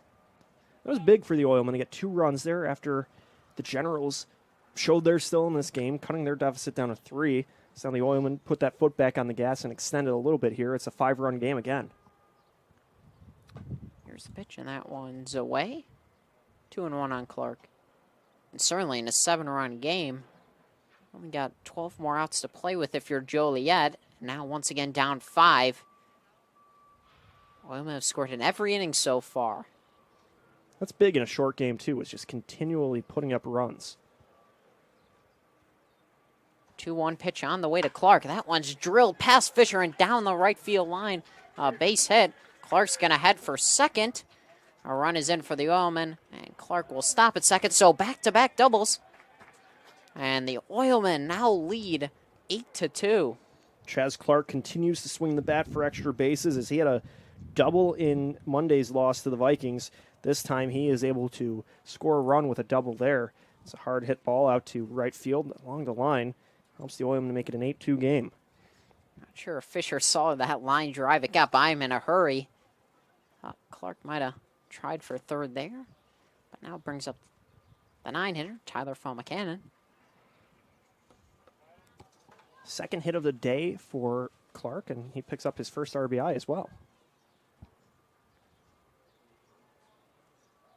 Here's the first pitch in to Falmacannon. That one's grounded down the third base line, but foul.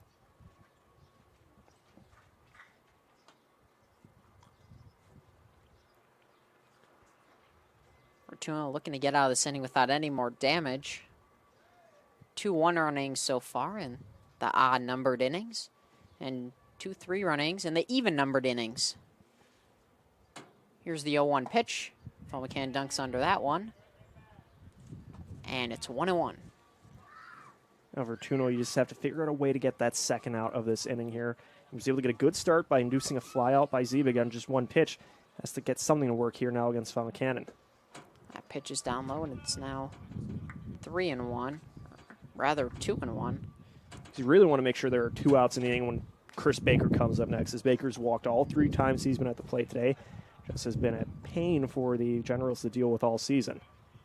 That one is hit into right field. Jake Muha going back, and that's off the wall. Tyler Falmacannon drills that ball. He's headed for third. Here's the relay throw in, and he's there standing up with an RBI triple. So back-to-back extra base hits for the Oilmen.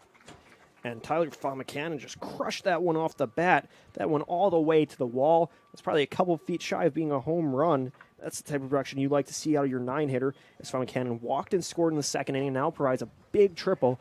He's another one, talking about Cabeza, where he's swinging the bat better as the season's gone on. He's been really heating up the past week or so. He had the big walk-off base hit against the American Giants. Now he legs out a big triple there. And Fortuna was now giving up 5 earned runs, although only walking 2, and was put into a really tough situation, especially facing collegiate hitters. And has had a lot of runners on base in every inning. He's had some outs, but unfortunately, the Oilmen have been hitting the ball well. Like you mentioned, that was just a couple feet short. We've seen 1 home run here. I did not think that was going to hit the wall, just because it seems like every ball that's hit well is short of the wall. That carried pretty well. You have to think with the heat we're seeing, that helps the ball travel a little further. That one's in there for a strike on a breaking ball. It's 87 degrees here, a little humid. That helps the hitters more than the hitters. Helps the hitters more than the pitchers. Pardon me there. Here's the 0-1 pitch, swing and a miss. And it's 0-2 on Baker. It looks like Baker wants in on some of this extra base action that his teammates are getting, as he has 2 big swings and misses on the first 2 pitches against Fortuno.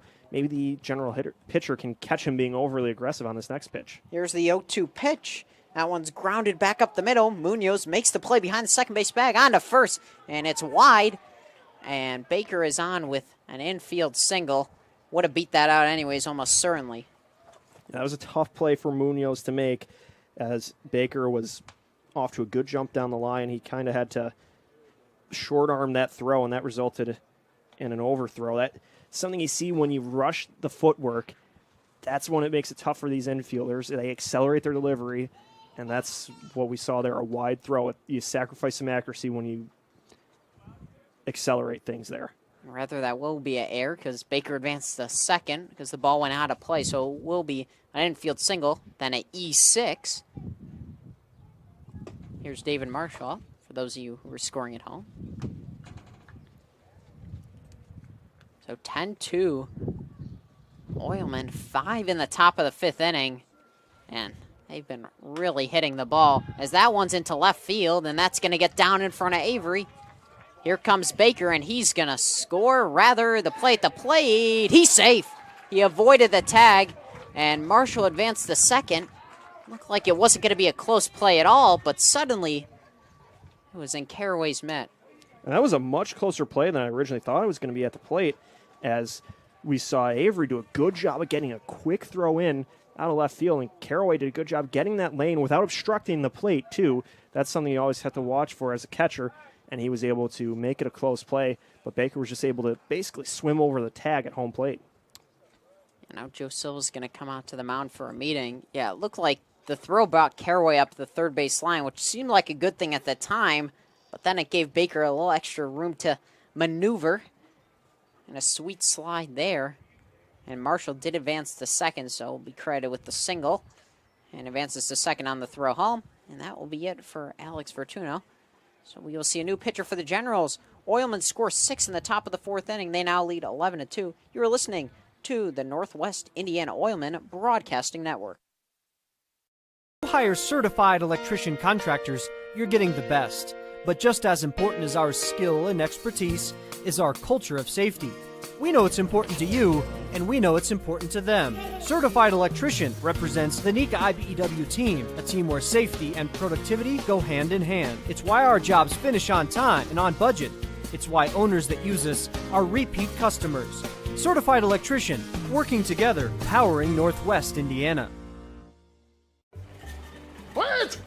Let me help! Lando Frost! Premium meat! Delicious! And no byproducts! Toss it in. Et moi? Okay. Whee! Make a smart choice. Lando Frost Premium Meat. Yes! When it comes to Sunday, choose the right couch. Here's to the original light beer. It's Miller time.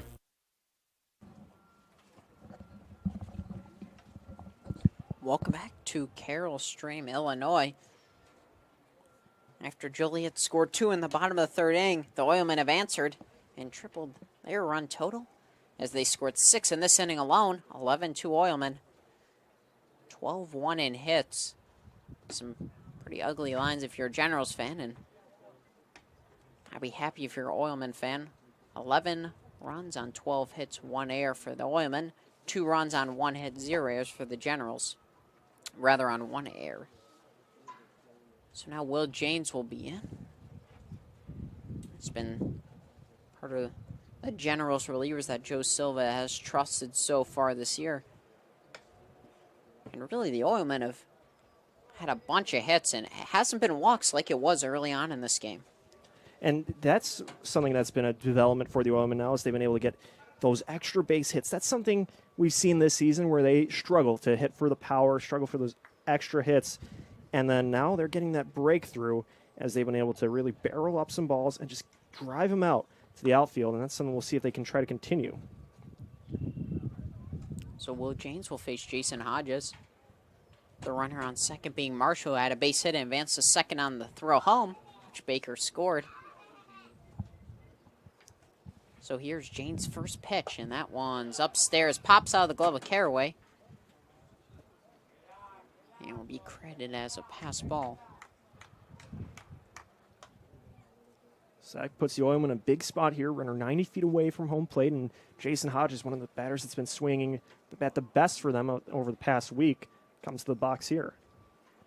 Well, Jane's been up and down this year, 7 2/3, 7 strikeouts, 14 walks, 11.73 ERA. That one's in the dirt, and it's 2-0 on Hodges. He's had some starts where he's been really good. He was lights out against the Oilmen one start. Some other starts where he's given up a few runs and an inning or two.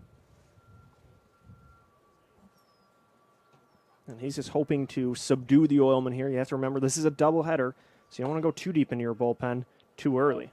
2-0 pitch is inside, and it's 3-0. Obviously, a big thing about the doubleheader is you want to save some of your bullpen, but you didn't want to leave Vertuno out there too long and hurt his confidence. Certainly, he was throwing a lot of strikes, especially later on. It was just good hitting. That one's in the dirt, so a 4-pitch walk to Hodges. That's not what you want to start off out of the bullpen for the Generals. Getting the new pitcher in, a 4-pitch walk. But he does come in a tough spot as now there's a runner 90 feet away from home plate. The Oilmen are batting around the order here.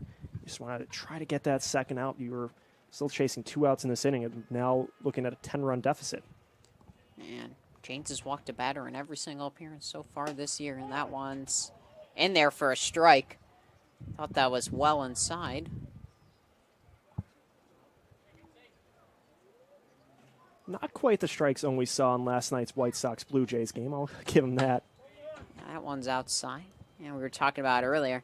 I feel like most people who are baseball fans tuned into that one. Some even went to the game. Yeah, I battled all 12 innings of that one, and still not as long as we'll be playing tonight, as 14 innings of Northern League baseball coming at you this evening. Like a midweek doubleheader. It's a good way to get to see a lot of action from both of these teams. Normally doubleheaders are reserved for the weekend, but tonight we're playing 2 on a Wednesday. That last pitch was outside. 2-1 on Zebig. And that one is hit down the left field line, but foul. And he has 2 strikes on Jack Zebig,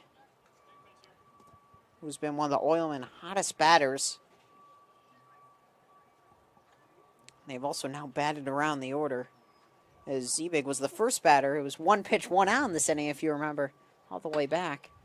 That one's outside and really kind of unraveled from there after the flyout. A base hit. 2 straight doubles, a triple, 2 straight base hits, and a walk. And that's where we are now. Felt like it was that triple that really broke things open for the Oilmen. That's where you could feel them getting more confident. That one's outside, so James back-to-back walks here. For James, you just have to try to put something in the zone here. With the force being active anywhere, you can try to play for a double play here. Just you have to give yourself a chance by putting it in the zone, as the Oilmen are working these walks pretty easily now. So now Joe Cosenz is up with the bases loaded. That one's off the glove of Caraway. Makes a nice barehanded catch. It's the second time I think he's lost in the sun, sort of. So the runner on third is Marshall. Hodges on second, Zebig on first. Here's the pitch to Cosenza, and that one's chopped foul. So 1-1 on Cosenza. For Joe Cosenza, you're trying to just drive one again. He had a hard single last time up, came around and scored. I mentioned he puts a lot of power on that back leg, and we've seen when that's worked, that's really worked in bunches for him, as he had a long home run to center field at Dowling Park, which is a hard feat to accomplish. That one's hit down the right field line, tailing and foul. Boy, if that one got down, that might have cleared the bases. That was in a really good spot, just about 3 feet too far to the right for a foul ball. Now James has 2 strikes on Cosenza. He has a lot of velocity, like a lot of these Generals pitchers, but the key is if they can locate it. And already 2 walks for James, but no damage yet so far. 1-2 pitch on the way to Cosenza, and that one's way upstairs, back off the backstop, and tumbles back out to James. A ricochet off the back wall, and it saves a run. That pitch was well upstairs, headed for the attic. Took a fortunate bounce off the wall. That really helped out there as it came back pretty quick. If that stayed, this probably could have been a run. Here's the 2-2 pitch. That one's in there for strike 3. Strikeout looking on Joe Cosenza, I believe. And that's 2 outs in the inning. I think he might have checked on that one, but it was still one of those pitches where it was in the zone regardless. So he would have been walking back to the dugout even if he was looking. That really helps the case for Janes on the mound there. Now he can just 1 out away from getting out of this. The force is active anywhere. Dom Curcio falls off the first pitch. Now it snaps the streak of 9 straight batters getting on board for the Oilmen. Janes could get out of this without any more damage. And could help out his bullpen mate, Vertuno. Here's the pitch. That one's low. It's even at 1. And these were the types of big innings we were used to seeing from the Oilmen last year, where they were just capable of putting a large number on the board at the drop of a dime and being able to do it in bunches. They've struggled to do that a little bit this year, but if they can make this more of a trend, they could really increase their record this season. One's fouled off to the left side, so once again, getting ahead of batters, and it's 1-2 on Curcio.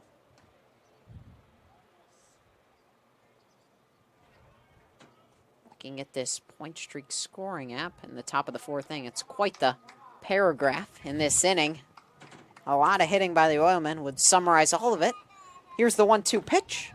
That one's in there for strike 3. Caught Curcio looking. So back-to-back strikeouts for Janes. However, it's not before the Oilmen put up a 6 spot in the top of the 4th inning in this 7-inning game. 11-2 Oilmen. You're listening to the Northwest Indiana Oilmen Broadcasting Network. Go to the office. We build it. This is a truism with Ironworkers Local 395 and the Northwest Indiana Contractors Association. Our goal is to exceed our customers' expectations. We provide a skilled, OSHA-trained, drug-free workforce, as well as many other certifications from our 4-year training program. Every time you hire an ironworker from Local 395, you should feel confident that you are receiving highly trained, highly skilled, and drug-free journeymen and apprentices who take their job and your project seriously. For more information, contact us at 219-763-7900 or ironworkers395.com. Have a student headed to college this fall? If so, you probably have questions, and the best place to find answers is Ivy Tech Community College. Ivy Tech is in your community and offers hundreds of options. Best of all, our tuition is a fraction of the cost of other colleges. Complete a free application today.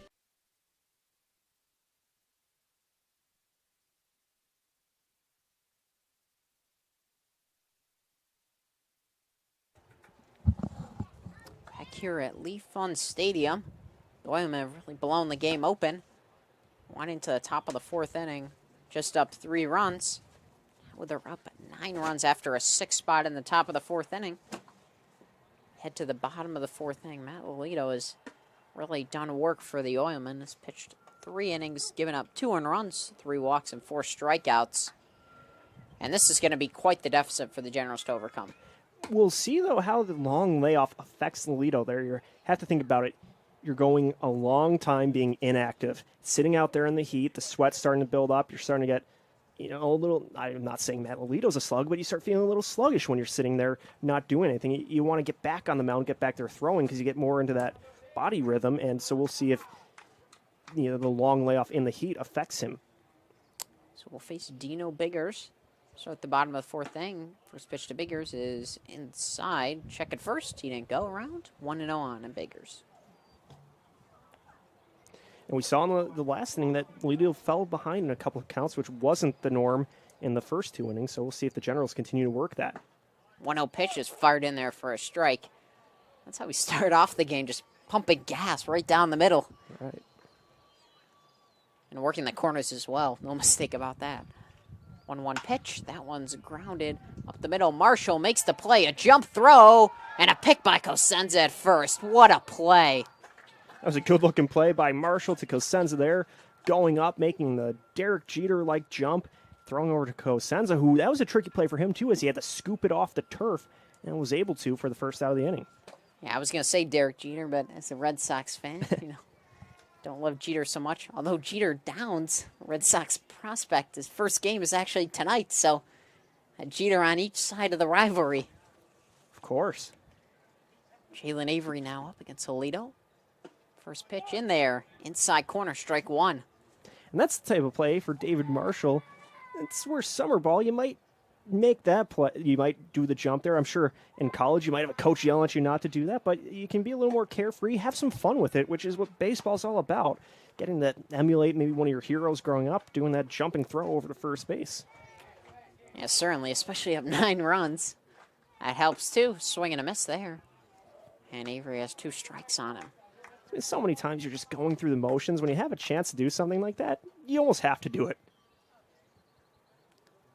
Here's the pitch. That one is flied behind second base. Marshall's there, and he makes the catch. Rangy play by the lengthy second baseman for out number 2. And I will say, when you're going to make that play, you have to finish it too. That's one, if you do the Jeter jump and throw wide, throw it in the Oilman dugout, I'm sure then we would have heard the Generals giving him some grief there from their dugout. So you have to think of the pride aspect of it too. If you don't connect on that play, you're going to get chirped for a little bit.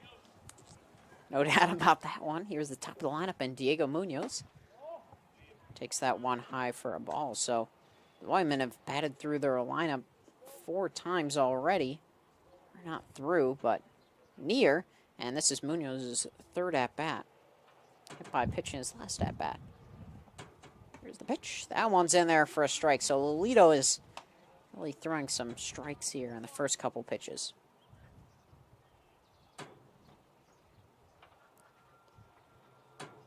Here is the 1-1 pitch on the way. That one's lined past Fall McKinnon at third.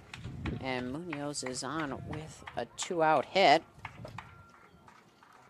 And for the Generals, obviously not in the spot you want in this game, but one big takeaway you could take is their approach with 2 outs, how they've been able to consistently get runners on with their backs up against the wall in innings. And just that's something that you can lead into game 2 with, is knowing that you were still able to get batters on in those tough spots. Although you're down by a ton here, it only counts as 1 loss if they do end up losing this one. Here's Jack Dupuis, and he grounds one past Fall McKinnon once again. And back-to-back base hits on back-to-back pitches for the Generals. Just a first pitch swing from Dupuis, saw one he liked and was able to send it out to left field for a hit. I think Dupuis was tired of getting in those long counts and getting tough ones to hit. So once he got a hittable pitch, it's like might as well just take this the other way in between Zevig and Fall McKinnon. So that brings up Michael Gould with 2 outs, 0 for 2 today. It's a rarity that he doesn't have a hit. Here's the first pitch into him. That one's a strike. For Lolito, you just have to shake those 2 hits off and just try to get that 3rd out. You're almost there through this inning and just want to get your bats back up and try to continue to finish off this first game. 0-1 on the way to Gould. Here's the pitch. That one's outside. And it's even at 1.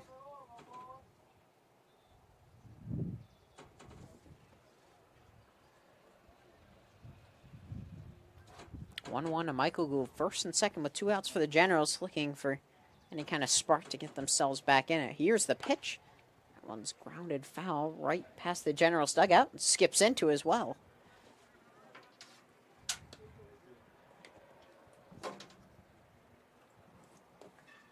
So 1-2 on Gould. It was a fielder's choice and also reached on air, so he has reached twice, although not having a hit.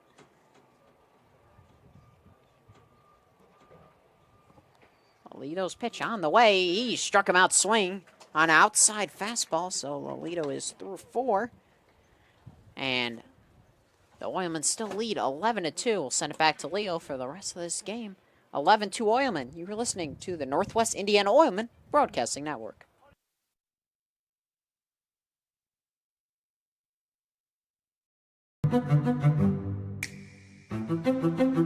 I've never seen ads on top of the roof where it's helping the community.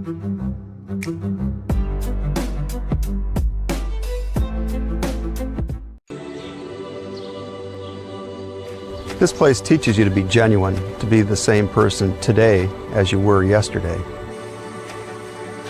People from Indiana, they're pretty comfortable with who they are. And I think that puts the people around them at ease to be comfortable with who they are. The values that built Indiana are here in Strachan Van Til. We're Indiana's grocery store, and we're proud to be Indiana made. These days, it's recommended that you keep your social circle small. Of course, as the original light beer, we've always recommended that. It's Miller time.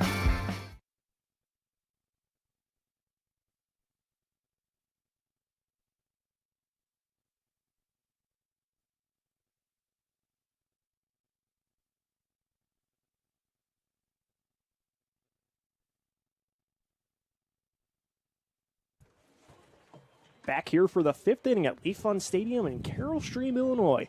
Will Janes is going to hope to have a opposite result than he had in the last inning against the Oilmen, where they will put up a big 6 spot as the Oilmen now lead this game 11-2. They have scored in every inning so far. It'll be Cabeza, Clark, and Famacanon, the 1-2-3 to start things off here in the top of the 5th. We're playing 7 in this game, then we'll be back in a few minutes after that game for game 2. I believe it'll be 30 minutes after the completion of game 1. Someone's outside for a ball, where we'll have the nightcap.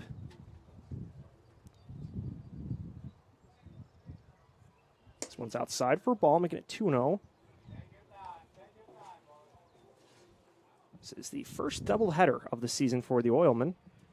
And it comes against the Joliet Generals. And Cabeza gives this one a ride out to left field. Going back, it drops past Avery. This rolls to the warning track. Cabeza's looking for 2. Now he's going for 3. It's going to be close at the bag, and the throw skips in late. Sebastian Cabeza starts off the 5th inning here with a big triple.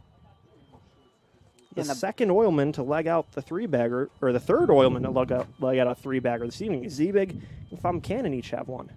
Now you're talking about the bottom 4 of their lineup, where it combined 7 for 11 on the game with 2 walks. And if that happens, combined with the top of your lineup and great pitching, any team is tough to beat, but especially this Oilman team.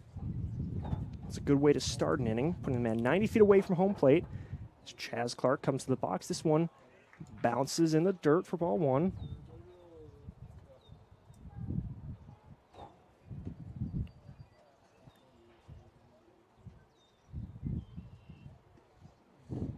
Count is 1-0. To Clark at the plate. The Oilmen have been getting production from the bottom of their order, too. That one misses for a ball.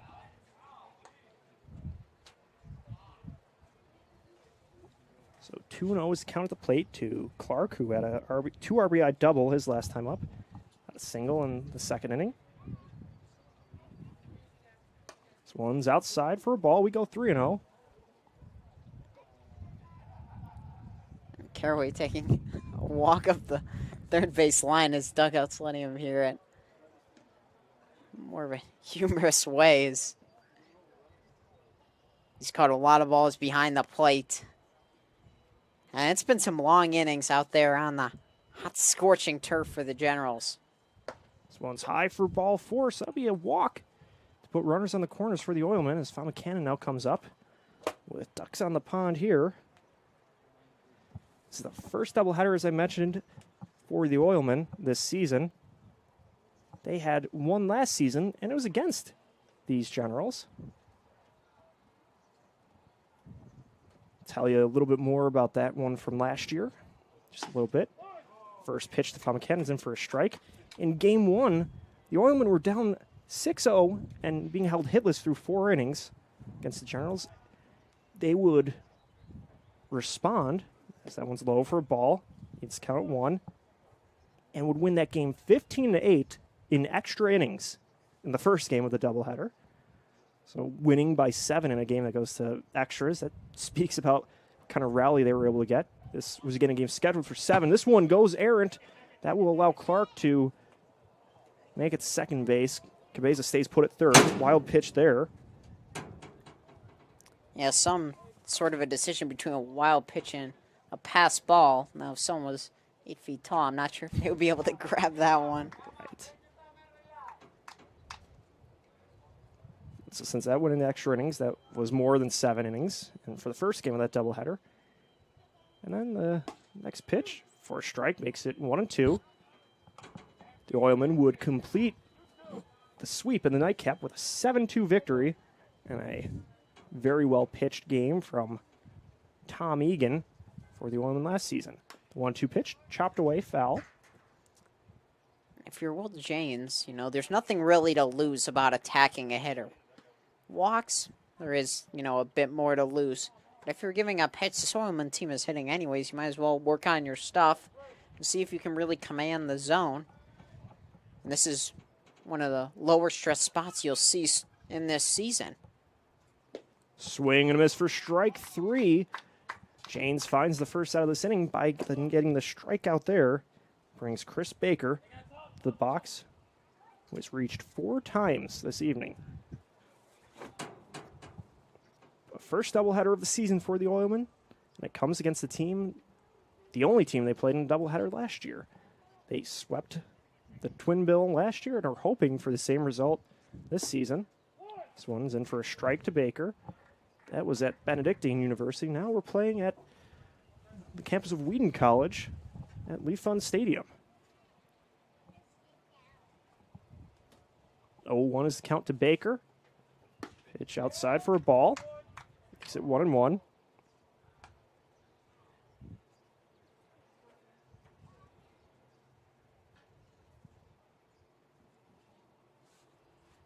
Baker's been having himself a day so far.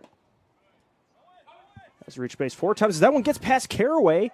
Coming in is Cabeza. He slides in safely to make it a 12-2 game. Clark gets over to third. So now the Oilmen lead by 10 here. That is one of those plays where it's sort of in between a wild pitch and a pass ball, but either way, no, it's usually a stop that Caraway makes. The Oilmen now lead 12-2. Baker drives this out deep to left field. Going back is Avery. He gets under it. Now Clark waits to tag up and gets across the plate. We'll see if the Generals appeal this one as the score moves to 13-2 off of the sacrifice hit by Baker.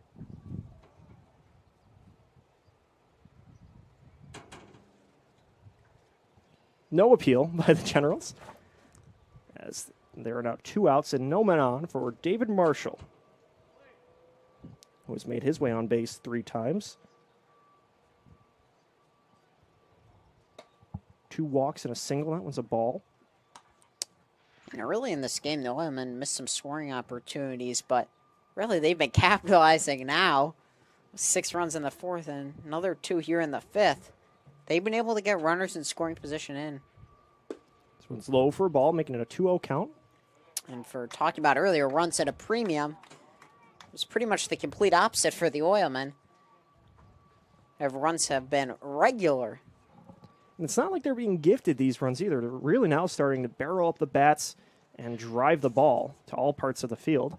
As the count's 2-0 to Marshall at the plate, this one's low, making it 3-0.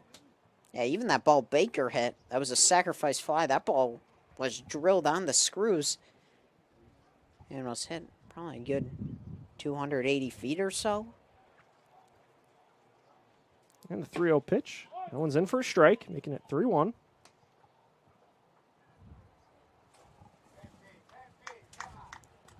Janes, there are 2 outs in the inning. He's looking to get through this one. It'll be tough for the General Bats to get back into this one. They're trailing now 11 as Marshall fouls this one away.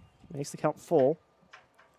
And obviously, as we see a meeting on the mound, the 7-inning game gives you way less time, but at the same time, you might not come back in this anyway, so it's nice to face the same team with a fresh start, coming up right after this one instead of just playing the 9-inning game today. Yeah, you can kind of shake off that first game, get another chance against a team that might have had your number the first time out. Payoff pitch, 3-2, fouled away by Marshall. We've seen him work some long at-bats this evening and eventually come out on top on most of them.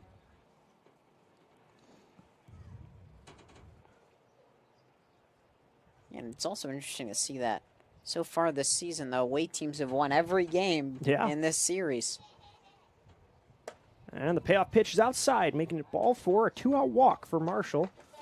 He's on base for the 4th time in this game. There's sort of a thing in a game that's a blowout or becoming one where you want to not use your bullpen, but at the same time, you know, Janes is not used to throwing a lot of innings. He's only thrown 2 max, and he's thrown way more pitches than he usually does. So you would think this is his last batter, so it'll be interesting to see who the Generals pull out of the bullpen. So Jason Hodges comes to the box here. That one low for a ball. Sometimes you see in the big leagues, the pitcher just has to wear it sometimes when it's out of hand. But this is Summer League, and you're not trying to push players too far past what they're used to. You want to send players back to their colleges better than when you found them, so you don't want somebody getting hurt by throwing more pitches in a blowout, because that doesn't really help anybody, as that's low for a ball, making it a 2-0 count. And I see some action through the green fence, or through the fence, rather, layered with a green sheet. Not sure what that's called. 2-0 pitch to Hodges. Just misses outside for ball 3. Hodges has a single, or a walk, and an RBI double back in the 2nd inning to show for his day. He has Marshall on first base. He sends this over to Dupuis at third base. He's throwing on the run. That one gets in time. So that ends the inning after the Oilmen put 2 more on the board. They extend their lead to 13-2. We'll be back for the bottom of the 5th inning in just a little bit on the Northwest Indiana Oilmen Broadcasting Network. Is just too hot. I mean, God, look at it. It's making the sand burn, the mouth dry, the skin cry. I mean, everything's just... Oh, there's Coors Light. Well, mouth desert, meet ice cold beer. Mountain cold refreshment. Let's chill. Who is the IBEW? We're the people who bring the power to your home. The ones who make sure your phone calls and internet keep speeding along. We build things like schools and hospitals. We bring the biggest shows and sporting events to the world. Keep America's railroads on the right track. Help cities, states, and the federal government work for you. And we proudly build products made in the USA. The International Brotherhood of Electrical Workers, the IBEW.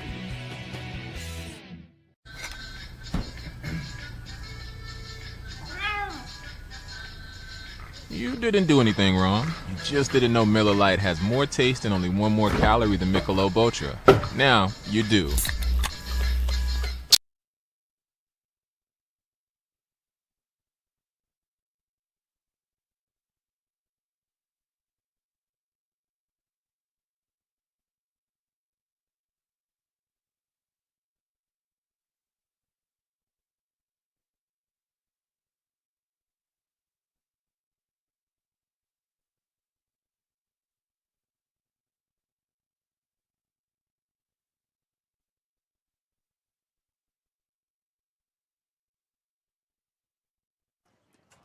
Caleb Deal comes into the game for the Northwest Indiana Oilmen here against the Joliet Generals. He takes over for Matt Lolito, who was solid on the mound to start things off. So now he's looking to keep the Oilmen up 11 runs here in the bottom of the 5th inning of this first game of the doubleheader.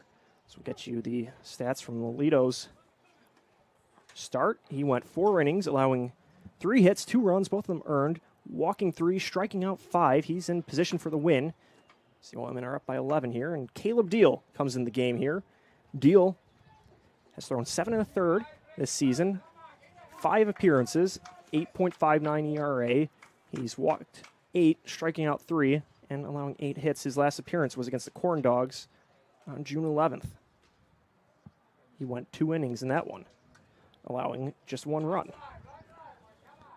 The inflated ERA comes off of basically just 1 game against the Corn Dogs, where he was only able to record 1 out, allowing 5 runs on 6 batters faced. Here's Brennan Fisher. Fouls that one away down the first base line. If you're the Generals, you're just looking for some momentum into the next game. Not going to see the ace in Lolito unless he has a miracle recovery. And looking for something positive to at least take from this game. Fisher struck out and walked in his first 2 plate appearances. He sends this over to Cosenza at first base, pops out of the glove. It's a race to the bag. And he gets it to Deal safe or in time for the first out of the inning. Close play over there at first base. Yeah, Fisher not one of the faster guys on this team, but he had a rocket. And really just a smart play by Cosenza to knock the ball down and stay with the play to get the out. So that'll bring Deshante Caraway to the box here with 1 out. His team chasing 11. He has made a couple of loud flyouts to the outfield. Yeah, only his 3rd at bat, so flew out to left, flew out to center, so maybe a fly out to right. 1 outside for ball 1. It's a trifecta of sorts, I guess. Not really one you want to have. At least it means you're putting the ball in play. It's better than striking out 3 times. That is true. And he hit the ball hard on both of those flyouts. So this one will not be a flyout. That gets through the gap in left center. Baker puts the glove on it, throws over. Caraway going for 2. The relay throw. He tries to swim over, but he is punched out. Marshall applies the tag. So that likely would have just been a single, but he was thrown out going for second. I believe that was 8-4 for the second out of the inning, so that's big for the Oilmen. You're getting out on a play that likely just would have been a hit. Now you're 1 out away from getting out of this inning with Jake Muha in the box here. Yeah, what a play by Baker with the throw there to Marshall on the 1 hop. And Caraway tried that swim move, but the ball beat him by a while. Now the first pitch from Deal to Muha. Low for a ball. And sometimes if you don't hit hard enough to get in the gap, you'd rather hit a bit softer because it gets to the fielders a bit slower there. But Caraway's really hit the ball well. That is a positive takeaway for the Generals in this one. If they can't come back. The 1-0 to Muha from Deal. That one goes behind him, makes it a 2-0 count. Deal has a lower arm slot than we saw from Lolito. Pretty much a sidearm delivery.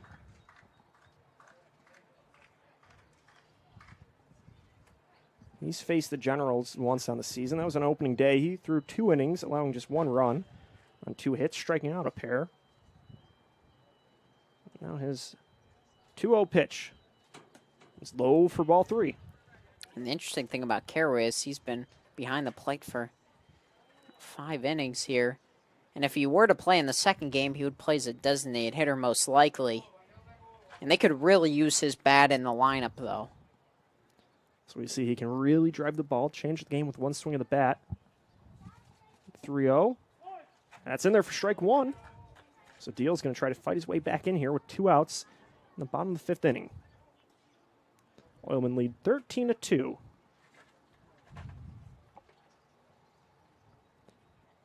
Deal settles, throws. This one sent over to Ziebig at short. He fires over in time for the 3rd out of the inning. So that will end the 5th inning in 1-2-3 fashion. I believe that might end game 1. I believe the run rule is in effect here. Waiting for a signal from the umpire.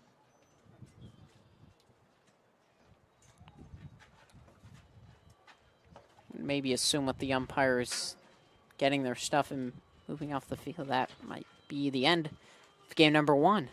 That looks like it will do it. The Oilmen will win 13-2 in 5 innings. Wait a couple of moments before breaking things up, but yeah, it looks like this one's over as the grounds crew's taking the field. So we'll be getting set for game 2 in just a little bit. We will end this broadcast, start another one. The Oilmen and the Generals doing it over for the nightcap in just a few moments. Stick around on the Northwest Indiana Oilmen Broadcasting Network. We thank everyone involved with the production of the first game. The Oilmen won 13-2. For Adam Oppenheim, I'm Leo Stodder saying be back with you in a little bit here on the Northwest Indiana Oilmen Broadcasting Network.